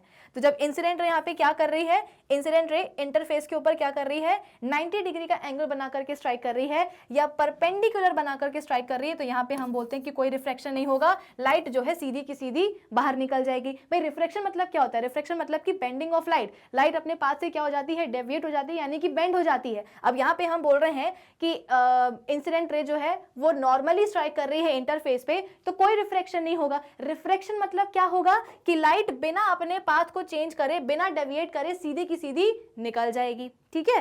फिर इसके बाद में क्या करा, आपने थोड़ा सा एंगल ऑफ इंसिडेंस जो है ना अपना बदल लिया। बदलने के बाद क्या हुआ, ऑब्वियस सी बात है, आप लाइट फेंक कहां से रहे हो, पानी से फेंक रहे हो, जहां कहां रही है वो एयर में जा रही है। इसका मतलब क्या कि आप लाइट को डेंसर से रेयरर मीडियम में भेज रहे हो, और जब लाइट डेंसर से रेयरर मीडियम में जाती है तो वो नॉर्मल से दूर हो जाती है। तो समझ लो ये क्या है, आपका पॉइंट ऑफ इंसिडेंस। यहाँ पे आपने क्या करा है, एक नॉर्मल ड्रॉ किया है, तो आपकी जो रिफ्रैक्टेड रे है वो कहाँ जाएगी, कुछ इस तरीके से जाएगी। फिर इसके बाद में आपने अपना जो एंगल ऑफ इंसिडेंस है वो फिर से और चेंज कर दिया, ठीक है। अब जो रिफ्रैक्टेड रे होगी वो नॉर्मल से हम बोलते हैं कि और दूर भागेगी। अब अल्टीमेटली आपने कुछ ऐसा एंगल ऑफ इंसिडेंस बनाया जिसके कारण ये जो रिफ्रैक्टेड रे है, रिफ्रैक्टेड रे को अब मैं थोड़ा सा हाईलाइट कर देती हूँ, ये जो रिफ्रैक्टेड रे है ये क्या हो गई, रिफ्रैक्टेड रे नॉर्मल से 90 डिग्री का एंगल बना रही है। एक ऐसा एंगल ऑफ इंसिडेंस जिस पर कि रिफ्रैक्टेड रे क्या कर रही है, नॉर्मल के साथ 90 डिग्री का एंगल बना रही है, उस एंगल ऑफ इंसिडेंस को हम कहते हैं क्रिटिकल एंगल ऑफ इंसिडेंस।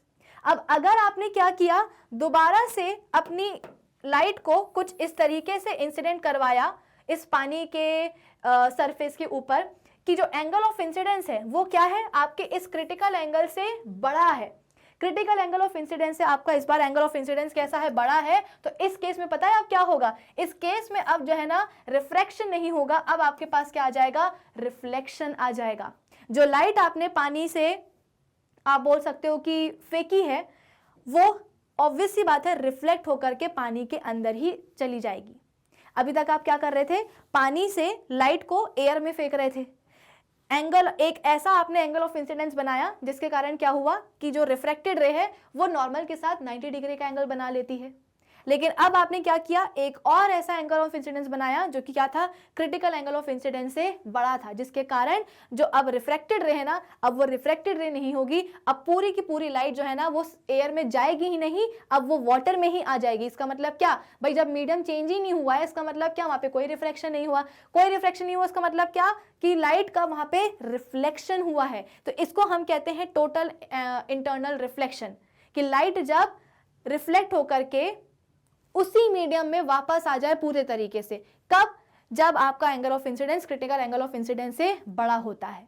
तो यहाँ पे एग्जैक्टली हुआ क्या, यहाँ पे हम बोलते हैं कि सनलाइट आई और उसने क्या किया, वाटर ड्रॉपलेट जो कि एक प्रिज्म की तरह अभी बिहेव कर रहा है, उसके एक फेस पे स्ट्राइक किया। स्ट्राइक करने के बाद में क्या हुआ, वो अपने 7 कंपोनेंट कलर की लाइट्स में डिस्पर्स हो गई। ये सभी की सभी कलरफुल लाइट जो है वो कहाँ आई, हमारे वाटर ड्रॉपलेट के सेकेंड सरफेस पे पहुंची या उसके सेकेंड फेस पे पहुंची। सेकेंड फेज पे पहुंचने के बाद होना क्या चाहिए था कि सभी की सभी जो कलरफुल लाइट्स हैं उनको वाटर ड्रॉपलेट के बाहर निकल आना चाहिए था अपने इस वाटर ड्रॉपलेट के सेकेंड फेज से, लेकिन ऐसा हुआ नहीं। क्यों नहीं हुआ, क्योंकि जितनी भी कलरफुल लाइट्स है ना, ये हमारे वाटर ड्रॉपलेट के सेकेंड फेज पर कुछ इस तरीके से इंसिडेंट हुई कि इनका angle of incidence critical angle of incidence से बड़ा हो गया।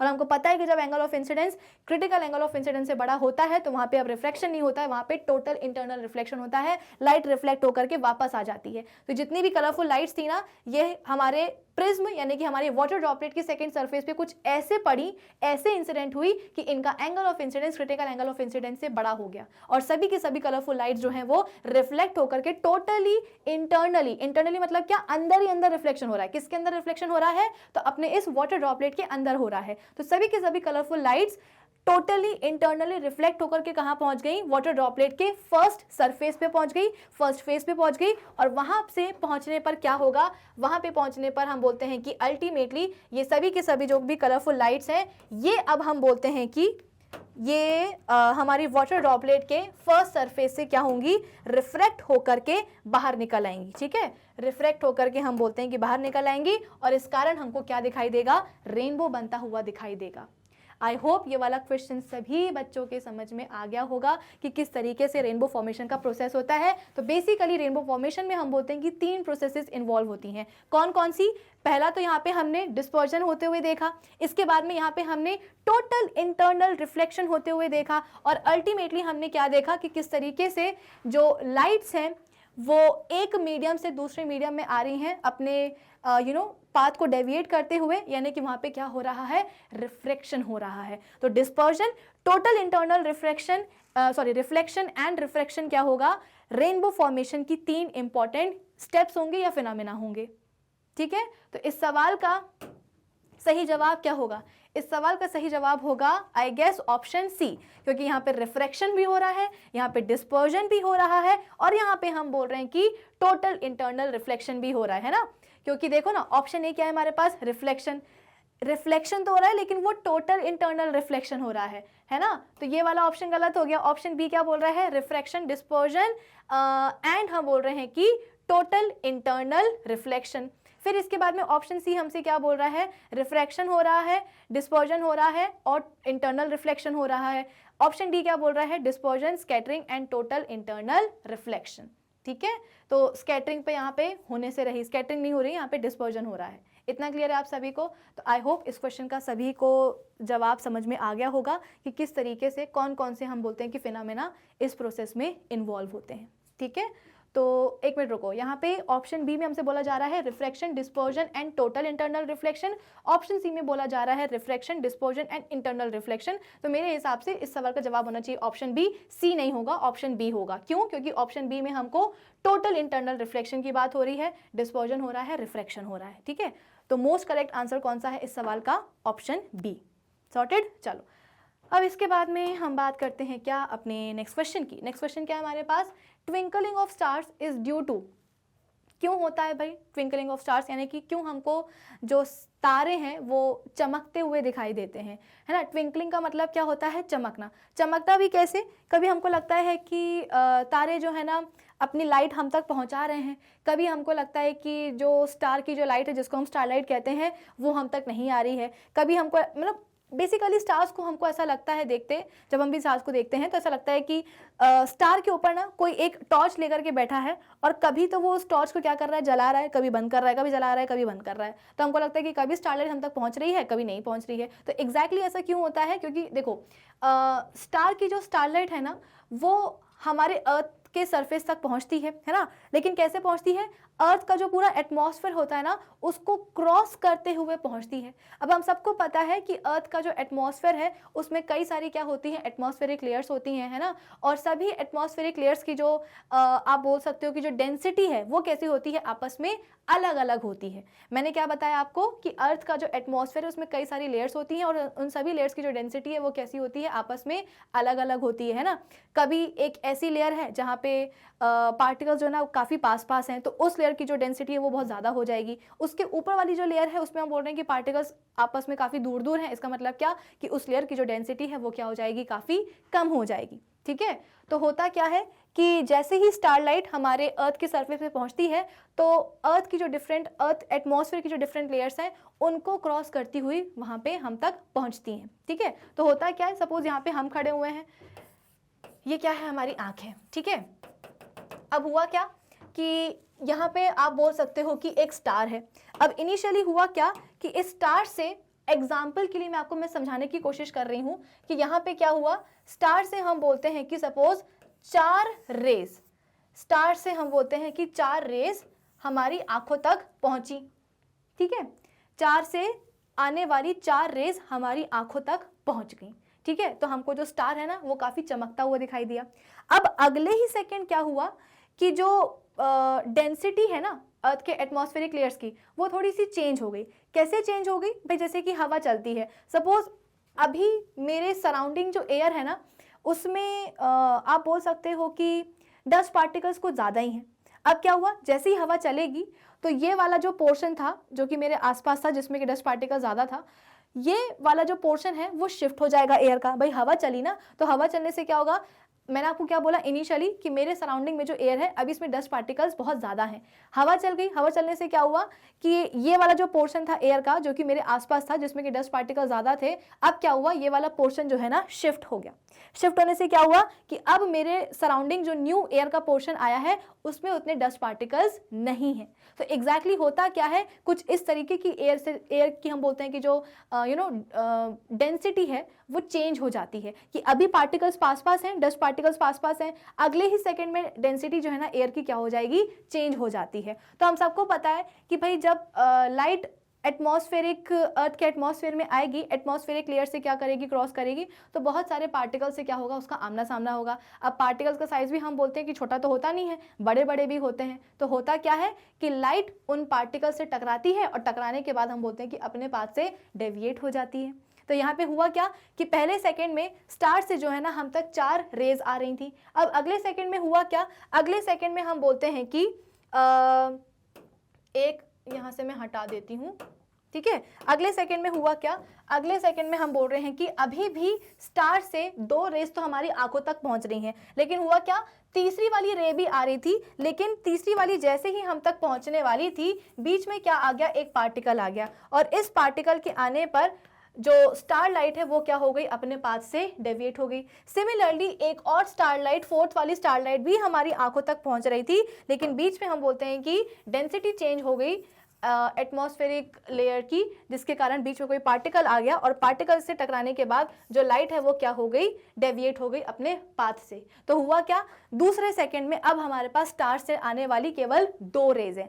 पहले सेकंड में हमारे पास 4 रेज आ रही थी, तो हमको जो स्टार है ना वो बहुत ही ब्रिलियंटली शाइन करता हुआ दिखाई दे रहा था। लेकिन अगले सेकंड में क्या हुआ, एटमॉस्फेरिक लेयर्स की जो डेंसिटी है वो चेंज हो गई, पार्टिकल्स यहाँ वहाँ हो गए, जिसके कारण अब जो स्टारलाइट आई उसमें से तो 2 जो रेस थी ना वो पार्टिकल से टकरा गई और टकराने के कारण क्या हुआ, उनका जो पाथ है वो अपने ओरिजिनल पाथ से डेविएट हो गई, यहाँ वहाँ चली गई। तो अब कुल मिलाकर के हमारे पास दूसरे सेकंड में केवल स्टार से केवल 2 रेज आ रही हैं। तो इस दूसरे सेकंड में हमको क्या लगेगा कि जो स्टार है ना वो क्या हो गया, थोड़ा सा डिम हो गया, जबकि स्टार डिम नहीं हुआ है। स्टार तो पहले भी आपकी तरफ 4 रेज फेंक रहा था और दूसरे सेकंड में भी आपके पास 4 रेज फेंक रहा है।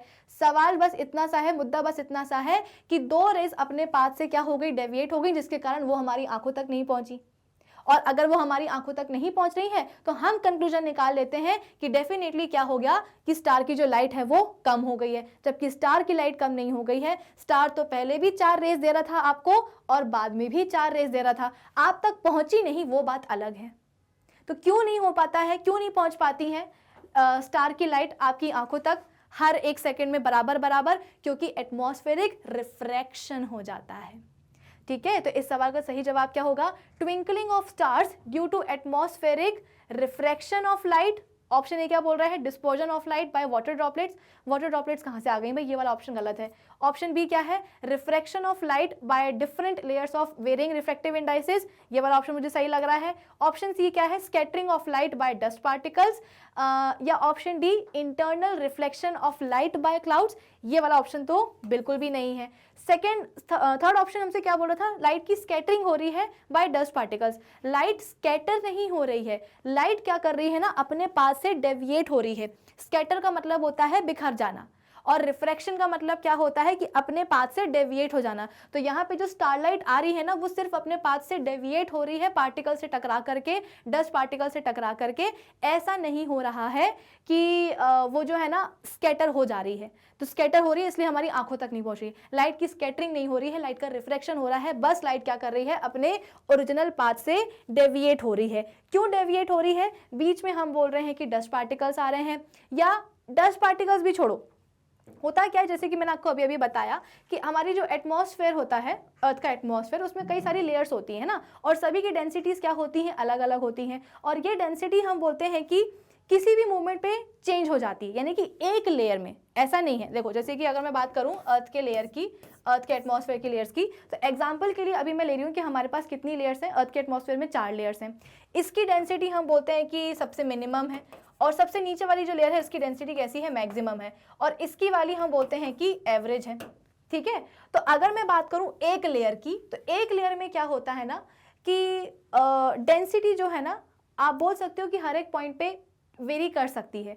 कभी इस पॉइंट पे जो है ना डेंसिटी ज़्यादा थी, जैसे कि मैंने आपको एग्जांपल दिया कि अभी जो मेरे सराउंडिंग में एयर है उसमें डस्ट पार्टिकल्स बहुत ज़्यादा हैं। अगले सेकंड क्या हुआ? हवा चल गई, जितने भी डस्ट पार्टिकल्स थे वो उड़ गए, या ये वाला जो फ्रैक्शन था एयर का जो मेरे सराउंडिंग था वो शिफ्ट हो गया। अब जो नया फ्रैक्शन आया एयर का उसमें डस्ट पार्टिकल्स नहीं है। तो यहाँ पे देखो ना डेंसिटी चेंज हुई कि नहीं हुई? तो एक ही लेयर में आप बोल सकते हो कि डेंसिटी क्या हो जाती है?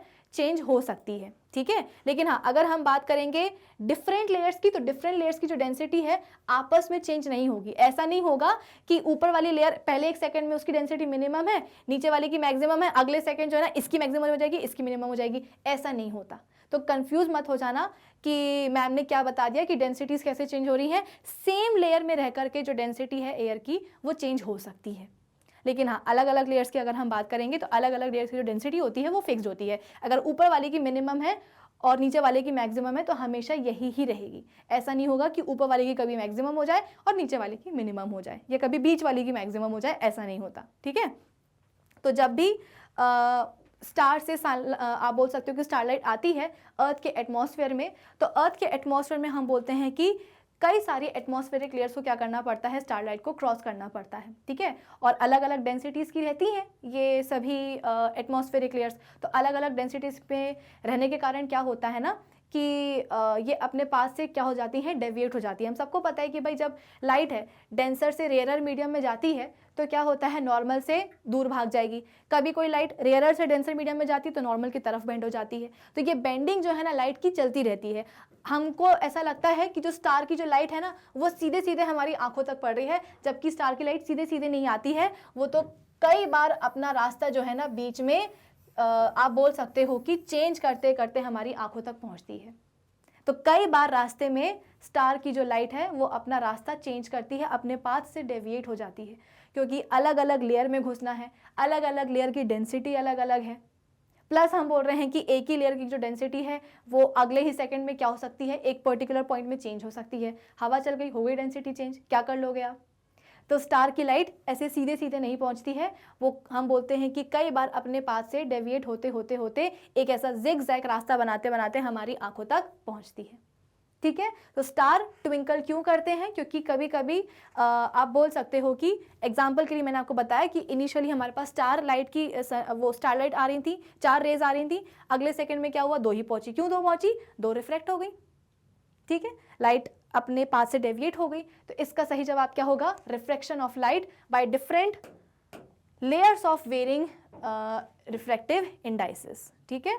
तो अब आई होप ये वाला क्वेश्चन सभी बच्चों को समझ में आ गया होगा। अब हम बात करते हैं अपने नेक्स्ट वाले क्वेश्चन। नेक्स्ट क्वेश्चन में हमसे बोला गया है the clear sky appears blue because, clear sky हमको ब्लू क्यों दिखता है, नीला क्यों दिखता है? Option A, blue light gets absorbed in the atmosphere, option B, ultraviolet radiations are absorbed in the atmosphere, या option C, violet and blue lights get scattered more than lights of all other colors by the atmosphere, या option D, light of all other colors is scattered more than the violet and blue color lights by the atmosphere। Basically होता क्या है कि अगर हम बात करेंगे sky के कलर की, कि स्काई का कलर हमें ब्लू दिखाई क्यों देता है, मैंने आपको जैसे पहले भी बताया है कि जिस कलर की लाइट स्कैटर होगी वही लाइट हमको दिखाई देगी। अगर लाइट की स्कैटरिंग हो ही नहीं रही है तो हमें वो लाइट कैसे दिखाई देगी? ऑब्वियस सी बात है। अब होता क्या है कि हमें स्काई का कलर जो भी दिखाई दे रहा है, ब्लू दिखाई दे रहा है, रेड दिखाई दे रहा है, ऑरेंज दिखाई दे रहा है, वो किसकी वजह से दिखाई देता है? वो देता है सनलाइट की वजह से, है ना। हम सबको पता है कि सनलाइट क्या होती है। सनलाइट हम बोलते हैं कि एक वाइट लाइट होती है, और ये जो हमारी वाइट लाइट है, ये देखा जाए कि वैसे तो ये बहुत सारे कंपोनेंट कलर की लाइट से बनी होती है, लेकिन हमको दिखाई कौन कौन से कलर देते हैं? तो VIBGYOR, यानी कि violet, indigo blue, green, yellow, orange and red colour की लाइट्स ही हमें दिखाई देती हैं। अब मैंने आपको ये भी बताया है कि जो वॉयलेट कलर की लाइट है, इसकी वेवलेंथ कैसी होती है? इसकी वेवलेंथ हम बोलते हैं कि काफ़ी कम होती है, और वेवलेंथ और लाइट की स्कैटरिंग के बीच में रिलेशन में भी मैंने आपको बता दिया है, इन्वर्स रिलेशन होता है, यानी कि जिस लाइट की वेवलेंथ क्या होगी, जितनी कम होगी उसकी स्कैटरिंग उतनी ही ज़्यादा होगी। वॉयलेट कलर की जो लाइट है उसकी वेवलेंथ बहुत कम होती है, जिसके कारण उसकी जो स्कैटरिंग है वो उतनी ही ज़्यादा होती है, यानी कि हमारी जो वॉयलेट कलर की लाइट है ना, वो चलते चलते बहुत जल्दी थक जाती है। 2 किलोमीटर चली नहीं कि आगे जा कर के ढें, ठीक है। तो जो हमारी लाइट है जिसकी वेवलेंथ कम होती है वो ज़्यादा डिस्टेंस ट्रैवल नहीं कर पाती है और बहुत जल्दी जाकर के स्कैटर हो जाती है, बिखर जाती है। लेकिन अगर हम बात करेंगे रेड कलर की लाइट की, तो रेड कलर की लाइट की जो वेवलेंथ है वो सबसे ज़्यादा होती है, वो मैक्सिमम होती है, यानी कि जो हमारी रेड कलर की लाइट है वो बहुत दूर जाकर के ज़्यादा डिस्टेंस ट्रैवल करके आगे जाकर के कहीं स्कैटर होगी, बहुत जल्दी से स्कैटर नहीं हो जाती है, काफ़ी डिस्टेंस ट्रैवल करेगी और कहीं आगे जाकर के स्कैटर होगी। इतना आपको समझ में आया कि लाइट की वेवलेंथ और उसकी स्कैटरिंग के बीच में एग्जैक्टली क्या रिलेशन होता है? इनवर्स रिलेशन चलता है। अब हुआ क्या, जैसे कि मैंने आपको बताया कि आपको स्काई का जो भी कलर दिखता है, red, green, orange, Indigo blue, वो किसके कारण होता है? इसी सनलाइट के कारण होता है। अब होगा क्या, सन से जब सन की लाइट आती है अर्थ के क्रस्ट तक या अर्थ के सरफेस तक, तो कैसी आती है? अर्थ का एटमॉस्फेयर ट्रैवल करते हुए।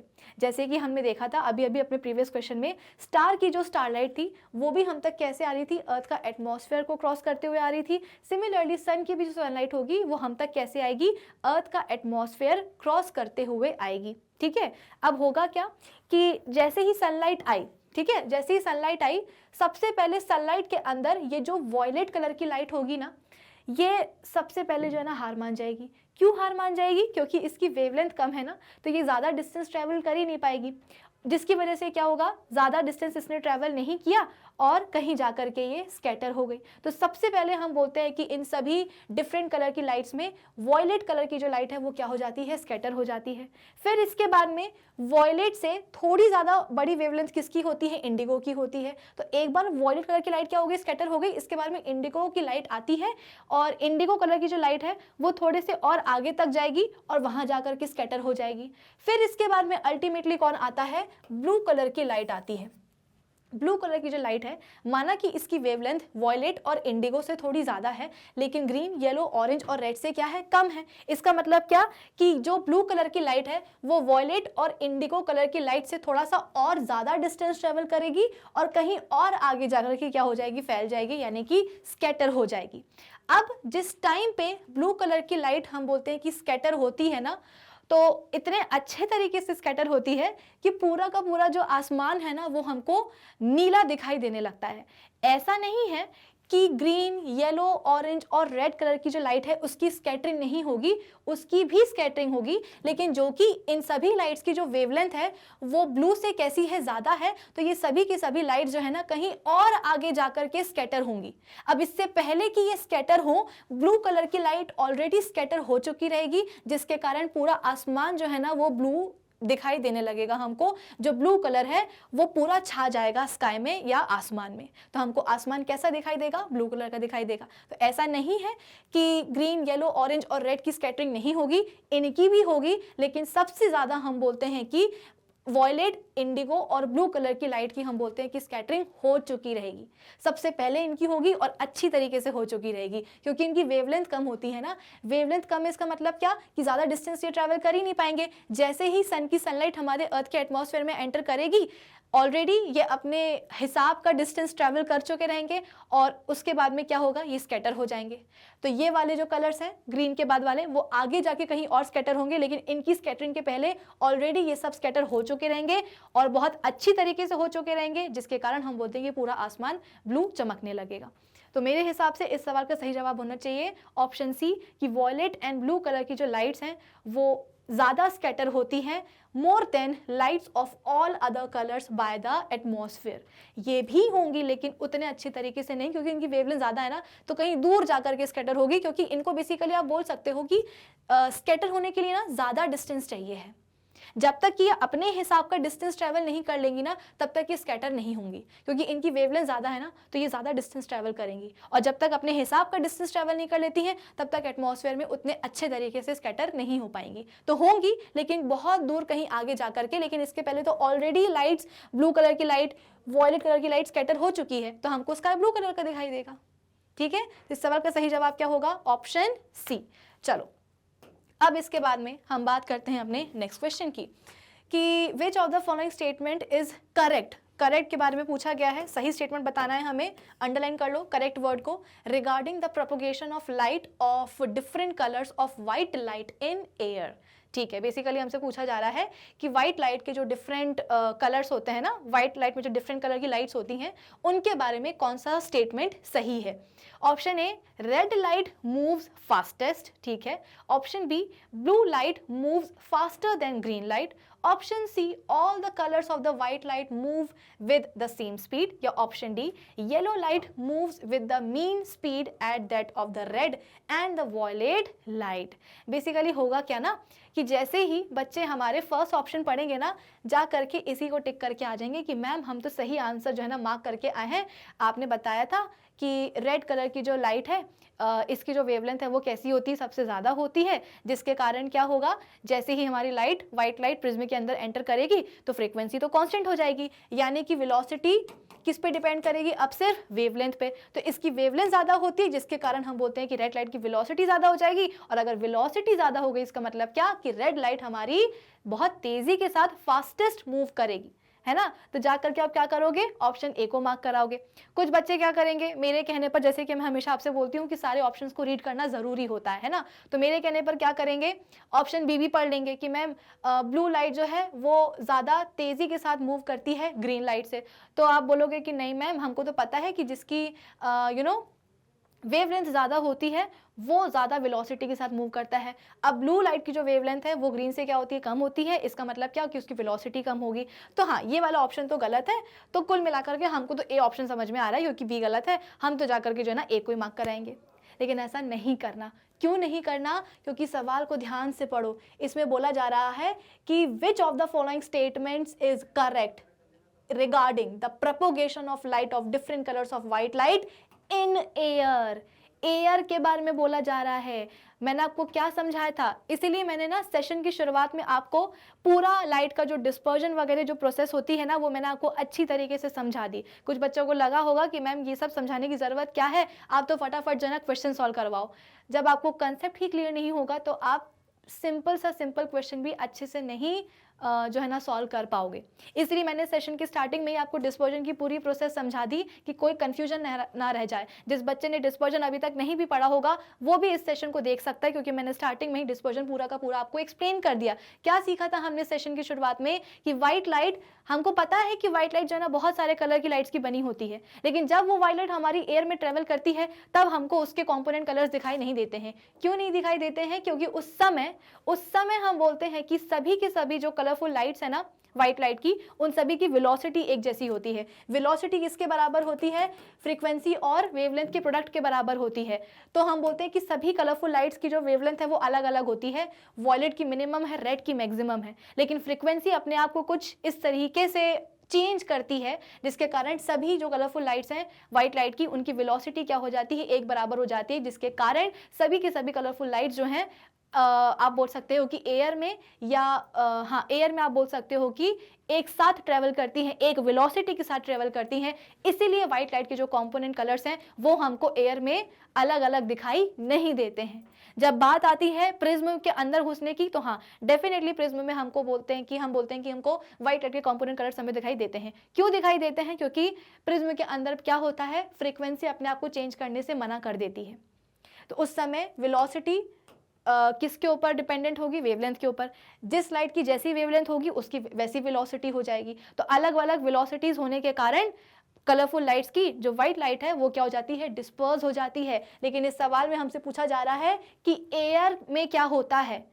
एयर में आप बोलोगे कि all the colours of the white light move with the same speed, क्योंकि सभी की वेलोसिटीज एक जैसी होती है। क्यों? क्योंकि फ्रीक्वेंसी और वेवलेंथ अपने आप को कुछ ऐसे बैलेंस करती हैं सभी कलरफुल लाइट्स की कि सबकी वेलोसिटी एक जैसी हो जाती है। तो सवाल को ध्यान से पढ़ने की आदत डालो। इस सवाल में हमसे पूछा जा रहा था कि व्हाइट लाइट की जो डिफरेंट कलरफुल लाइट्स होती हैं उनके बारे में कौन सा स्टेटमेंट सही है? In the air. तो इन द एयर में आपको बताना पड़ेगा सबकी वेलोसिटी एक जैसी होती है, सबकी स्पीड एक जैसी होती है, ना कि आप ऑप्शन ए मार्क करके आओ। ठीक है, तो सवाल का सही जवाब क्या होगा? Option C. ठीक है, चलो अब इसके बाद में हम बात करते हैं अपने नेक्स्ट क्वेश्चन की। The danger signals installed at the top of tall buildings are red in colour. These can be easily seen from a distance because among all other colors, the red light, option A, is scattered the most by smoke or fog. Option B is scattered the least by smoke or fog. Option C is absorbed the most by smoke or fog. Option D moves fastest in air. देखो भाई सीधी सी बात है, जो भी खतरे का sign होता है, ठीक है ना, खतरे का जो साइन है वो हम क्या चाहते हैं कि बहुत हमको दूर से दिखाई दे, है ना। अगर डेंजर का जो साइन है, जो भी उसका सिग्नल है, जो भी उसका कलर है, बहुत ही पास आकर के हमको दिखाई देगा, तो फिर उस सिग्नल का मतलब ही क्या है? सिग्नल का कोई सिग्निफिकेंस ही नहीं रह जाएगा, क्योंकि अगर हमें बहुत पहले से पता नहीं चलेगा तो हम कोई एक्शन ही नहीं ले पाएंगे, और अगर हमने एक्शन नहीं लिया तो फिर सब गड़बड़ हो जाएगी, है ना। तो जो भी डेंजर का जो सिग्नल है उसमें हमेशा जो है ना रेड कलर की ही लाइट यूज़ होती है। क्यों रेड कलर की लाइट यूज़ होती है? मैंने आपको अभी अभी क्या बताया था कि हमारी जो वेवलेंथ है और किसी भी लाइट की जो वेवलेंथ है उसका उस लाइट की स्कैटरिंग के साथ क्या रिलेशन होता है? इनवर्स रिलेशन होता है ना। जिस लाइट की वेवलेंथ क्या होगी, जितनी ज़्यादा होगी उसकी स्कैटरिंग क्या होगी, उतनी ही कम होगी। स्कैटरिंग का मतलब क्या होता है? जाकर के बिखर जाना। ठीक है, तो आप खुद ही सोचो, हमारे पास क्या है? वॉयलेट कलर की लाइट है। अब हम सबको पता है कि वॉयलेट कलर की जो लाइट है उसकी वेवलेंथ क्या होती है? काफ़ी कम होती है ना। कम होने का मतलब क्या है कि उसकी लाइट वेवलेंथ हम बोलते हैं कि छोटी होती है, ठीक है ना। छोटे होने का मतलब क्या है कि वो ज़्यादा डिस्टेंस ट्रैवल नहीं कर पाएगी, थोड़ा बहुत ही उसने डिस्टेंस ट्रैवल किया और जाकर के ढह यानी कि स्कैटर हो गई। हम क्या चाह रहे हैं? हम ये चाहते हैं कि हम जो भी डेंजर सिग्नल्स के लिए लाइट यूज़ करें वो हमको दूर से चमकती हुई दिखाई दे। पास आकर के दिखाई देगी तो क्या मतलब रह जाएगा? आप कोई एक्शन ही नहीं ले पाओगे। तो हम ये चाहते हैं हमेशा कि डेंजर सिग्नल्स की जो लाइट हो वो कुछ ऐसी हो कि हमें दूर से दिखाई दे, दूर से चमकती हुई दिखाई दे। इसका मतलब क्या कि हमें एक ऐसा कलर यूज करना पड़ेगा जो कि ज्यादा डिस्टेंस ट्रेवल करे। दूर मतलब क्या? ज्यादा डिस्टेंस ना। आप चाह रहे हो कि जो भी सिग्नल है, जो भी कलर की लाइट आप यूज करो वो हमें ज्यादा दूर से दिखाई दे। इसका मतलब क्या कि वो ज्यादा डिस्टेंस ट्रेवल करके हमारी आंखों तक पहुंचे। ज्यादा डिस्टेंस ट्रेवल मतलब क्या कि वो बीच में कहीं थके ना, स्कैटर ना हो जाए। और ऐसी कौन सी लाइट है जिसकी स्कैटरिंग हम बोलते हैं कि मिनिमम हो? भाई स्कैटरिंग मिनिमम होनी चाहिए, मैक्सिमम नहीं होनी चाहिए। अगर लाइट बीच में ही बहुत जल्दी क्या हो गई, स्कैटर हो गई, इसका मतलब क्या कि वो हमारी आंखों तक पहुंचेगी नहीं।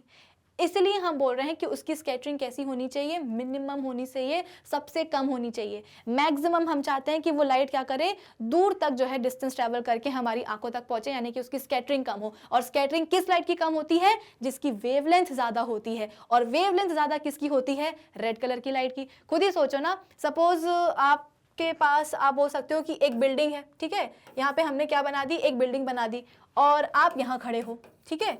अब हुआ क्या कि आप ये चाहते हो कि इस बिल्डिंग पे जो भी डेंजर सिग्नल है वो आपको इतने डिस्टेंस पे जो है दिखाई दे, तो डेफिनेटली आपको यहाँ पे एक ऐसी लाइट यूज करनी पड़ेगी जो कि इतना सारा डिस्टेंस ट्रेवल करके आपकी आंखों तक पहुंचे।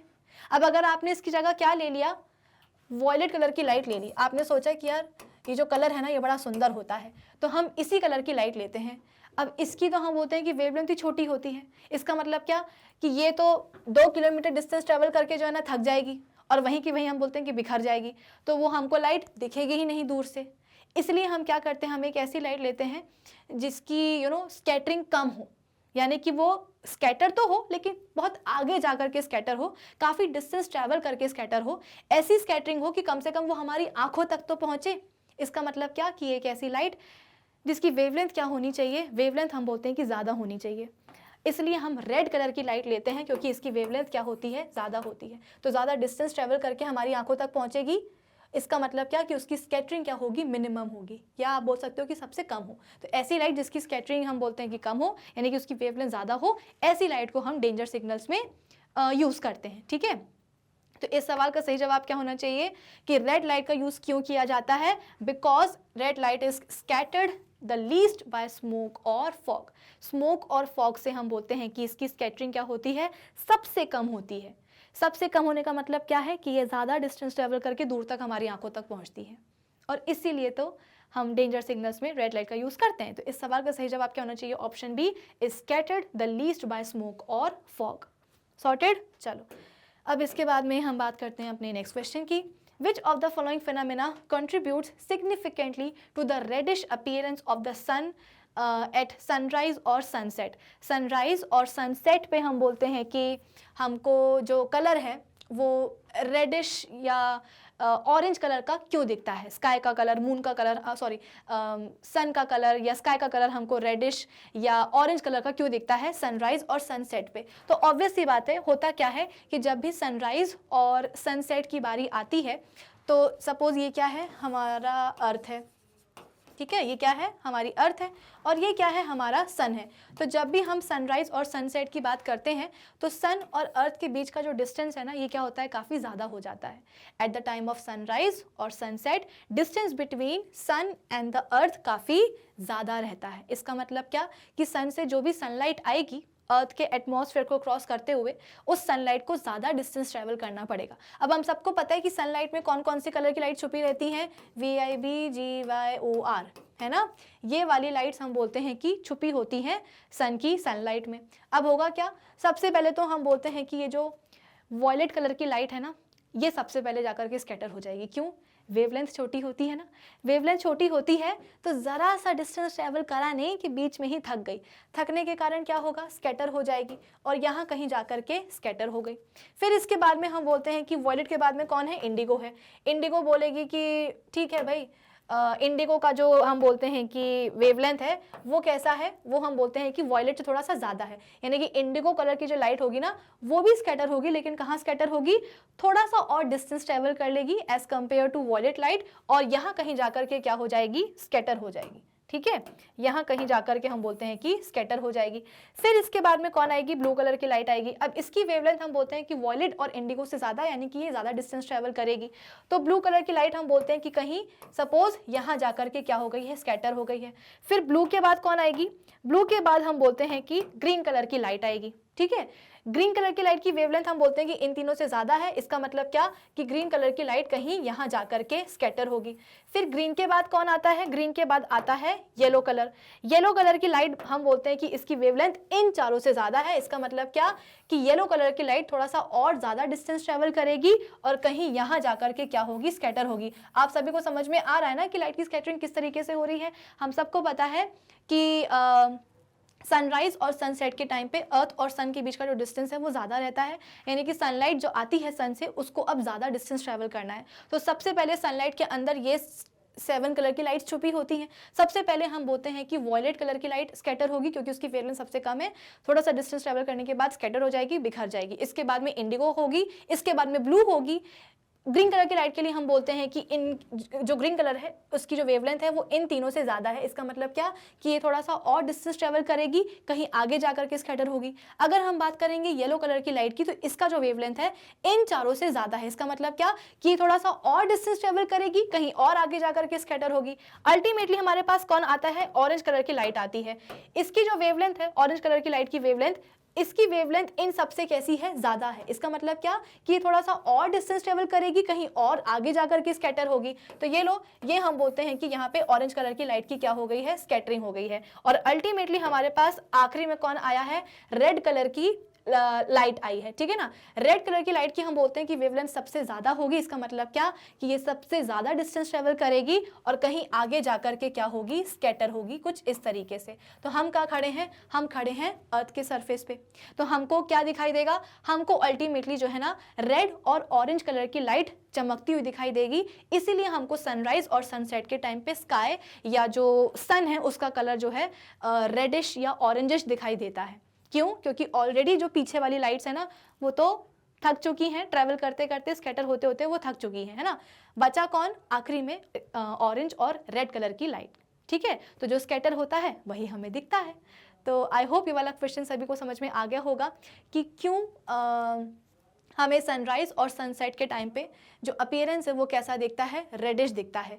तो ऑप्शन ए क्या है, dispersion of light, option B scattering of light, option C total internal reflection, बिल्कुल भी नहीं, option D reflection of light from the earth, नहीं ये तो बिल्कुल भी नहीं है। तो इसका सही जवाब क्या होगा, इसका सही जवाब होगा स्कैटरिंग ऑफ लाइट। लाइट की क्या हो जाती है, स्कैटरिंग हो जाती है, लाइट बिखर जाती है, ठीक है, अपने कॉम्पोनेंट कलर की लाइट्स में।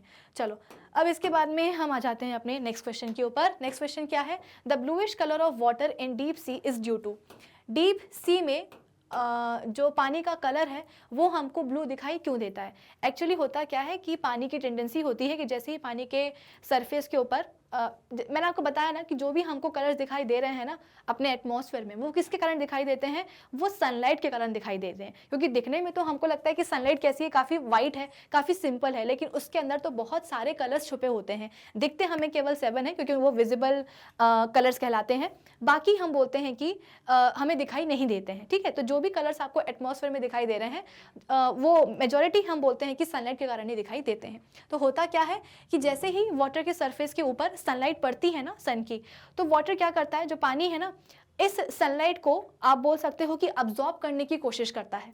अब वो वाली लाइट्स सनलाइट के अंदर जिनकी वेवलेंथ कैसी है, जिनकी वेवलेंथ हम बोलते हैं कि काफ़ी बड़ी है, उन लाइट्स को पानी क्या करेगा, अब्जॉर्ब कर लेगा। और बाकी बची वो वाली लाइट्स जिनकी वेवलेंथ कैसी है, शॉर्ट है, छोटी है, उन लाइट्स को क्या करेगा, पानी स्कैटर कर देगा। मैं आपको बार बार बोल रही हूँ कि जो लाइट स्कैटर होती है वही हमें दिखाई देती है। इसके प्रीवियस क्वेश्चन में हमने देखा था कि किस तरीके से ग्रीन है ना, ऑरेंज, या आप बोल सकते हो कि येलो, ब्लू, इंडिगो, वॉयलेट, ये सब कलर की लाइट्स क्या हो गई थी, स्कैटर हो चुकी थी। लेकिन सबसे आखिरी में कौन स्कैटर हुई, ऑरेंज और रेड कलर की लाइट। तो हमें दिखाई कौन दिया, वही दिखाई दिया। इसलिए सनराइज और सनसेट के टाइम पे हमको कलर कौन सा दिखाई देता है, रेड या ऑरेंज टाइप का।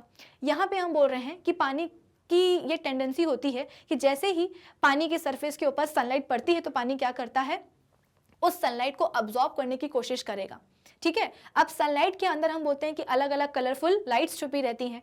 तो वो वाली लाइट्स जिनकी वेवलेंथ कैसी है, ज़्यादा है, बड़ी है वेवलेंथ, उन लाइट्स को क्या करेगा, पानी अब्जॉर्ब कर लेगा। और बाकी बची वो वाली लाइट्स जिनकी वेवलेंथ कैसी है, छोटी है, जैसे कि ब्लू हो गया, इंडिगो हो गया या वॉयलेट कलर हो गया, इन सब की वेवलेंथ कैसी होती है, छोटी होती है। तो इन लाइट्स को क्या करेगा, पानी स्कैटर कर देगा। और जो लाइट स्कैटर होती है वही हमें दिखती है, इसलिए पानी का कलर हमें कैसा दिखता है, ब्लू कलर का दिखता है। ऑप्शन एक बार देख लेते हैं। The presence of algae and other plants found in water, यानी कि जो प्लांट्स और अलगी प्रेजेंट होते हैं पानी में, उसके कारण हमको पानी का कलर ब्लू दिखाई देता है, ऐसा तो बिल्कुल भी नहीं है। Option B, reflection of sky in water, यानी कि स्काई का वाटर में क्या पड़ता है, रिफ्लेक्शन पड़ता है, यानी कि छांव पड़ती है उसकी, बिल्कुल भी नहीं। Option C, scattering of light, या option D, absorption of light by the sea. आपको क्या लगता है इस सवाल का सही जवाब क्या होना चाहिए, लाइट की स्कैटरिंग होती है या option D, absorption of light by the sea? मेरे हिसाब से तो इस सवाल का सही जवाब होना चाहिए option C, scattering of light. क्यों? मैंने आपको क्या बताया कि पानी क्या करता है, जो सनलाइट आ रही है उसको अब्जॉर्ब करेगा, ठीक है। जो लॉन्गर वेवलेंथ वाली लाइट्स होती हैं उनको पानी अब्जॉर्ब कर लेगा, और जो शॉर्टर वेवलेंथ वाली लाइट होती है उसको वो स्कैटर कर देगा, यानी कि ब्लू कलर की लाइट्स को पानी क्या कर रहा है, स्कैटर कर रहा है। अब अगर पानी ब्लू कलर की लाइट को स्कैटर नहीं करेगा तो हमें पानी का कलर ब्लू नहीं दिखाई देगा, ठीक है। तो इसलिए मैंने आपको कहा कि जो लाइट का कलर स्कैटर होता है वही कलर हमें दिखाई दे रहा है। तो हमें पानी का कलर ब्लू क्यों दिखाई दे रहा है, क्योंकि पानी शॉर्टर वेवलेंथ की लाइट को क्या कर रहा है, स्कैटर कर रहा है, लॉन्गर वेवलेंथ की लाइट को अब्जॉर्ब कर रहा है, ठीक है। तो ब्लू कलर की लाइट को स्कैटर करने के कारण उसका खुद का पानी कैसा दिख रहा है, ब्लू कलर का दिख रहा है। तो इस सवाल का सही जवाब होगा option C, scattering of light, ठीक है। चलो अब इसके बाद में नेक्स्ट क्वेश्चन क्या है हमारे पास, a student traces the path of a ray through a glass prism for 4 different values of angle of incidence, ठीक है।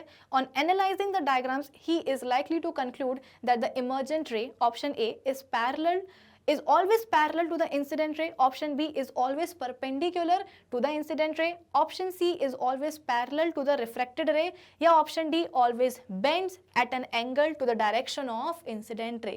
बेसिकली अभी तक आपको कोई होमवर्क नहीं मिला ना आज के सेशन में, तो ये वाला क्वेश्चन हो गया है आपके लिए आज के इस सेशन का होमवर्क। इसका जवाब आप मुझे बताओगे कमेंट सेक्शन में। इस सवाल को मैं एक्सप्लेन कर देती हूँ कि बेसिकली हो क्या रहा है। एक बच्चा है, उसके पास क्या है, एक ग्लास प्रिज्म है, ठीक है। और अब वो क्या कर रहा है ना, इस ग्लास प्रिज्म में एक रे को पास करवा रहा है। कैसे पास करवा रहा है, 4 डिफरेंट अलग अलग एंगल ऑफ इंसिडेंस के साथ, यानी कि कभी रे को जो है ना ऐसे पास करवा रहा है, कभी ऐसे कभी ऐसे, यानी कि 4 अलग अलग इंसिडेंस या एंगल ऑफ इंसिडेंस बना करके क्या कर रहा है वो बच्चा इस ग्लास प्रिज्म में रे को पास करवा रहा है।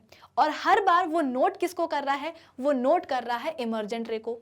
तो जितने बार भी उस रे ने अलग अलग एंगल ऑफ इंसिडेंस बना करके उस बच्चे ने क्या किया है, रे को ग्लास प्रिज्म से पास करवाया है, तो इमर्जेंट रे जो बनी वो कैसी बनी।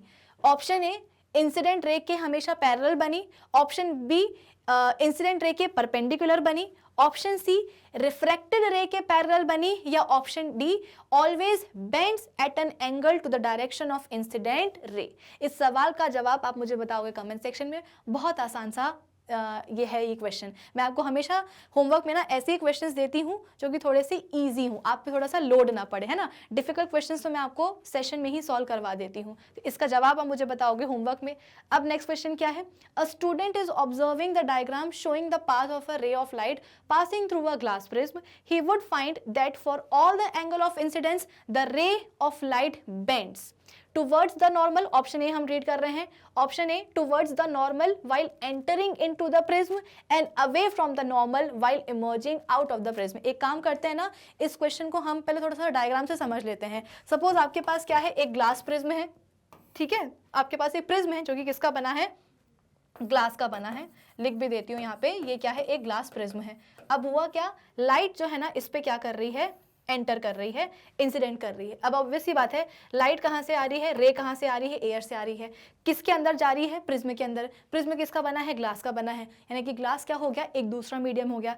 दूसरा मीडियम तो है लेकिन कैसा है, एक डेंसर मीडियम है ना। और हम सबको पता है कि जब एक लाइट इंसिडेंट रे रेयरर से डेंसर मीडियम में जाती है तो क्या होता है, वो नॉर्मल के तरफ बेंड हो जाती है, ठीक है। तो सपोज हमारी इंसिडेंट रे ने हमारे ग्लास प्रिज्म को पॉइंट ए पे क्या किया, इंसिडेंट किया, स्ट्राइक किया। तो एक काम करते हैं ना, इस पॉइंट ए पे हम क्या कर लेते हैं, एक नॉर्मल बना लेते हैं, ठीक है। अब हुआ क्या, इस इंसिडेंट रे को जाना कैसे चाहिए था, जाना चाहिए था कुछ इस डायरेक्शन में, एकदम सीधे सीधे। लेकिन हुआ क्या, क्योंकि अब इसका मीडियम चेंज हो रहा है जिसके कारण इसकी वेलोसिटी चेंज होगी, जिसके कारण क्या होगा, ये लेगी एक शॉर्टकट, क्योंकि अब ये रेयरर से डेंसर मीडियम में जा रही है तो ऑब्वियस सी बात है इसकी स्पीड कम हो जाएगी, तो एक शॉर्टकट लेगी। शॉर्टकट मतलब क्या कि ये नॉर्मल के तरफ क्या हो जाएगी, बेंड हो जाएगी, है ना, नॉर्मल की तरफ क्या हो जाएगी, ये थोड़ा सा बेंड हो जाएगी। तो नॉर्मल हमने कुछ ऐसे बनाया था, इंसिडेंट रे जा ऐसे रही थी, ये क्या हो जाएगी, कुछ इस तरीके से जाएगी, ठीक है। अब क्या होगा, ये वाली जो रे है, अब ये रे हम बोलते हैं कि इमर्जेंट रे के फॉर्म में इस प्रिज्म के बाहर निकलेगी बाहर। अब आप खुद ही सोचो, ये वाला जो मीडियम है अपना ग्लास प्रिज्म है ना, ये वाला जो मीडियम है वो किसका बना है, ग्लास का बना है, और ये जा कहाँ रही है, एयर में रही है। इसका मतलब क्या कि अब ये जो रे है ये एक डेंसर से रेयरर मीडियम में जा रही है।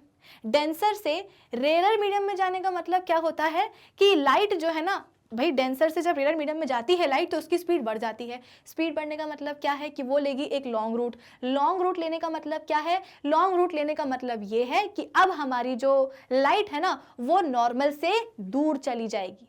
जब रेयरर से डेंसर मीडियम में जाती है तो नॉर्मल की तरफ बेंड होती है, और जब डेंसर से रेयरर मीडियम में जाती है तो लाइट क्या हो जाती है, नॉर्मल से दूर हो जाती है। तो आप बोल सकते हो कि कुछ इस तरीके से इमर्जेंट रे हम बोलते हैं कि बाहर निकलेगी। आई आपको बात समझ में? तो कुछ इस हिसाब से डायग्राम अपना बनेगा। अब अगर ये चीज़ आपको समझ में आई हो तो अब हमारे लिए क्वेश्चन को सॉल्व करना बिल्कुल भी मुश्किल नहीं है। क्वेश्चन में क्या बोला जा रहा है कि incident the ray of light bends towards the normal while entering into the prism and away from the normal while emerging out of the prism. Option B, away from the normal after entering into the prism and towards the normal while emerging out of the prism. यानी कि क्या बोला जा रहा है कि normal से दूर हो जाएगी कब, जब वो प्रिज्म के अंदर एंटर कर रही होगी, और नॉर्मल से हम बोलते हैं कि उसके तरफ बेंड हो जाएगी कब, जब वो प्रिज्म के बाहर जा रही होगी। या ऑप्शन सी क्या बोल रहा है, away from the normal while entering as well as while emerging out of the prism, यानी कि अंदर जाए बाहर जाए वो कैसी होगी, नॉर्मल से दूर हो जाएगी। या ऑप्शन डी क्या है, towards the normal while entering as well as while emerging out of the prism, यानी कि अंदर जाए बाहर जाए नॉर्मल की तरफ बेंड होगी। भाई मेरे हिसाब से तो इस सवाल का सही जवाब होना चाहिए ऑप्शन ए, क्योंकि अभी अभी हमने देखा कि जब लाइट इंसिडेंट रे रेयरर से डेंसर मीडियम में जाती है, प्रिज्म के अंदर जाती है, तो वो हुआ रेयरर से डेंसर मीडियम में जाना, और हमेशा जब लाइट रेयरर से डेंसर मीडियम में जाती है तो हमेशा नॉर्मल की तरफ बेंड होती है, और जब वो प्रिज्म के बाहर निकलेगी इमर्जेंट रे के फॉर्म में तो वो डेंसर टू रेयर मीडियम जा रही है, यानी कि उसकी वेलोसिटी क्या हो जाएगी, बढ़ जाएगी। इसका मतलब वो क्या होगा, वो एक लॉन्ग रूट लेगी, इसका मतलब कि वो नॉर्मल से दूर हो जाएगी। तो towards the normal while entering into the prism and away from the normal while emerging out of the prism, ये होगा हमारे इस सवाल का सही जवाब। सॉर्टेड। चलो अब इसके बाद में हम नेक्स्ट क्वेश्चन को देख लेते हैं। In the following diagram, the path of a ray of light passing through a glass prism is shown. ठीक है, in this diagram, the angle of incidence, the angle of emergence and the angle of deviations respectively are. Angle of incidence क्या होता है, हमेशा हमको, मैंने आपको बताया है कि आप बोल सकते हो कि इंसिडेंट रे और नॉर्मल के बीच का जो एंगल होता है उसको हम कहते हैं एंगल ऑफ इंसिडेंस। ठीक है, तो यहाँ पे देखो, ये हम बोलते हैं कि इंसिडेंट रे आ रही है और ये अपने इस प्रिज्म को पॉइंट ए पे क्या कर रही है, स्ट्राइक कर रही है। तो पॉइंट ए पे हमने क्या बना दिया, एक नॉर्मल बना दी। ठीक है, तो नॉर्मल और इंसिडेंट रे के बीच में एंगल कितना बन रहा है, 1 बन रहा है, सॉरी y बन रहा है। तो y क्या हो जाएगा, y हो जाएगा अपना एंगल ऑफ इंसिडेंस। ठीक है, फिर इसके बाद में और क्या पूछा गया है, the angle of emergence. Angle of emergence मतलब क्या कि इमर्जेंट रे और नॉर्मल के बीच का जो एंगल होता है उसको हम कहते हैं क्या, एंगल ऑफ इमर्जेंस। तो हमारी जो इमर्जेंट रे है वो कुछ इस डायरेक्शन में जा रही है। ठीक है, और जिस पॉइंट से वो निकल रही है प्रिज्म से, उस पॉइंट पे हमने क्या बना दिया, एक नॉर्मल बना दी। ठीक है, तो नॉर्मल और इमर्जेंट रे के बीच में जो एंगल बना, जिसको हम कह रहे हैं एंगल क्यू, वो क्या हो जाएगा, एंगल ऑफ इमर्जेंस। ठीक है, यहाँ पे आपको कंफ्यूज करने के लिए देखो, इंसिडेंट रे और प्रिज्म का जो सरफेस है उसके बीच का भी एंगल आपको दिया गया है। सिमिलरली कंफ्यूज करने के लिए इमर्जेंट रे और प्रिज्म की जो साइड है उसके बीच का भी एंगल दिया है, एंगल आर और एंगल टी। लेकिन आप कंफ्यूज मत होना, हमेशा ध्यान रखना कि एंगल ऑफ इंसिडेंट किसके बीच में बनता है, इंसिडेंट रे और नॉर्मल के बीच में, और एंगल ऑफ इमर्जेंस किसके बीच में बनता है, इमर्जेंट रे और नॉर्मल के बीच में।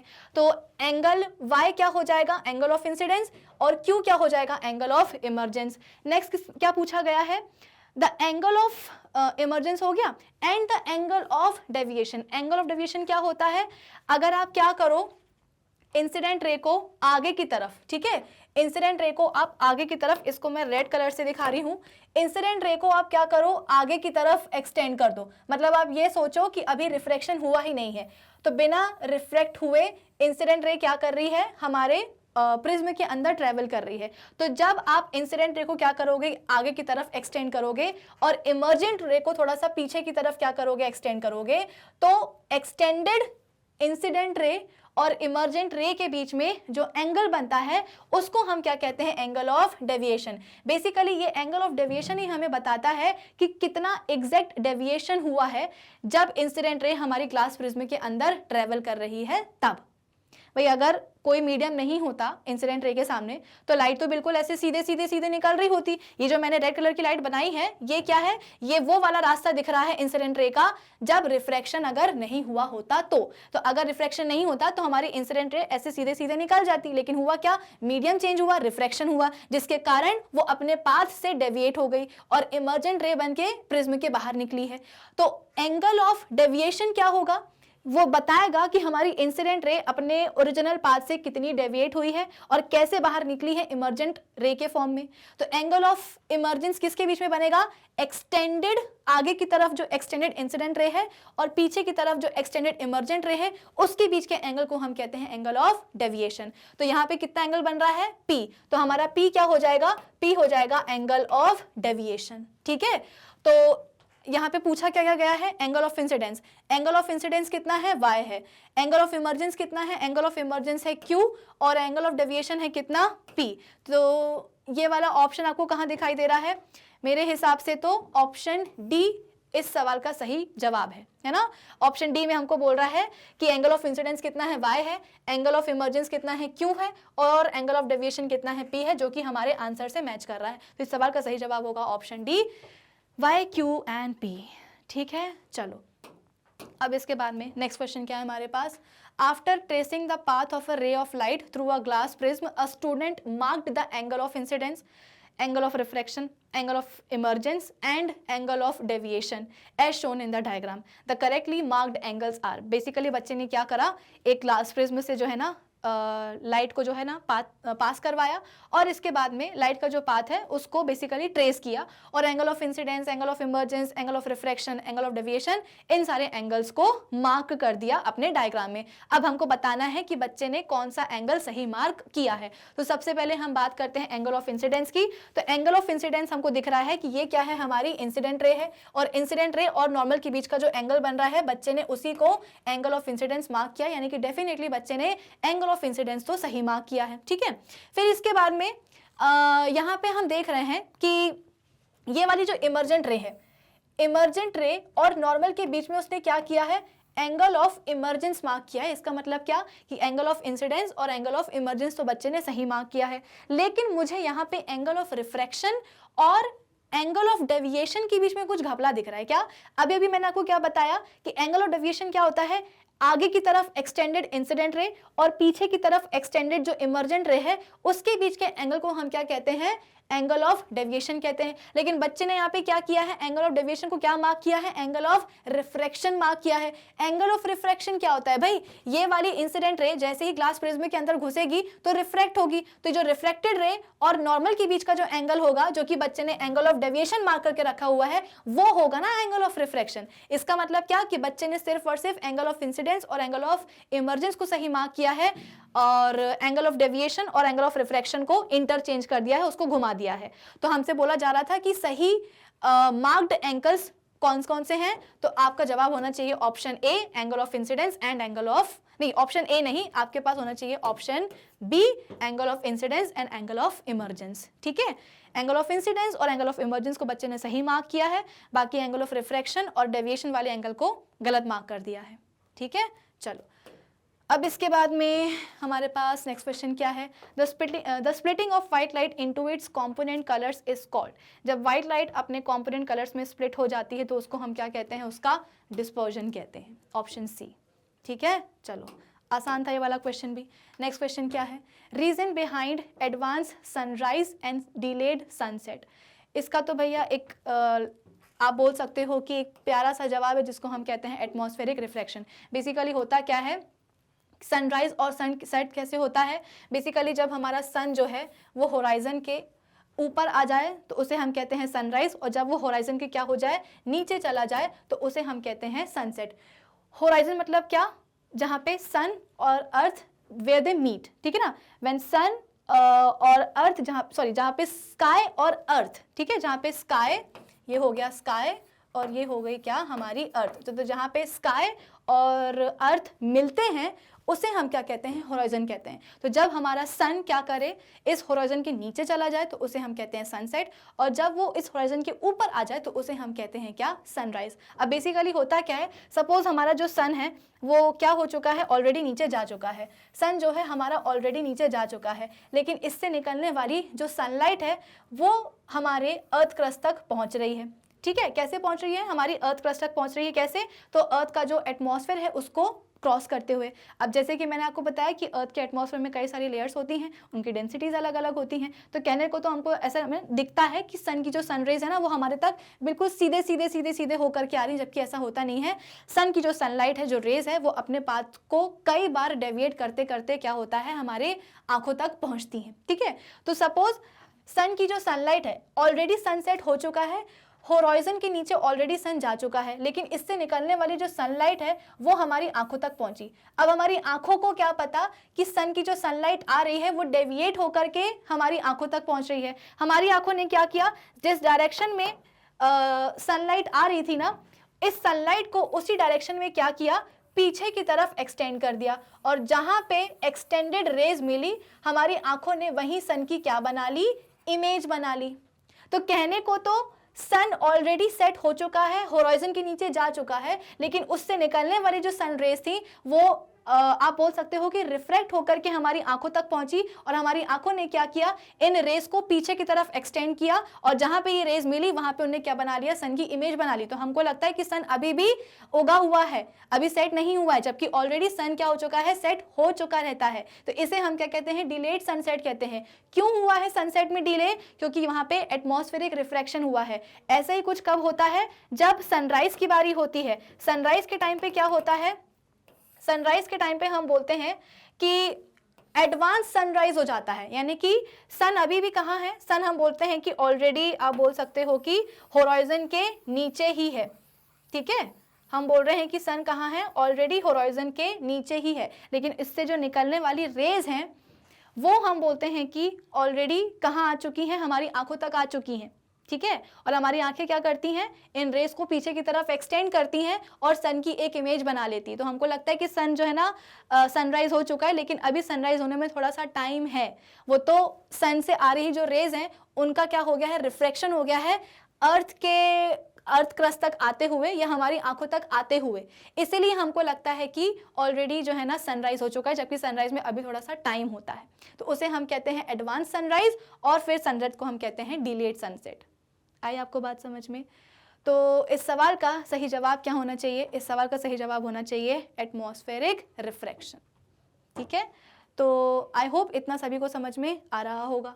तो यहाँ पे ध्यान रखना कि जो टाइम ड्यूरेशन है ना वो केवल 2 मिनट्स का ही रहता है। मतलब ऐसा नहीं कि ऑलरेडी जो है ना आधे घंटे पहले सनसेट हो चुका है, लेकिन आधे घंटे बाद तक जो है ना हमको सन स्काई में दिखाई देगा, ऐसा नहीं होता है। केवल 2 मिनट का डिफरेंस आता है।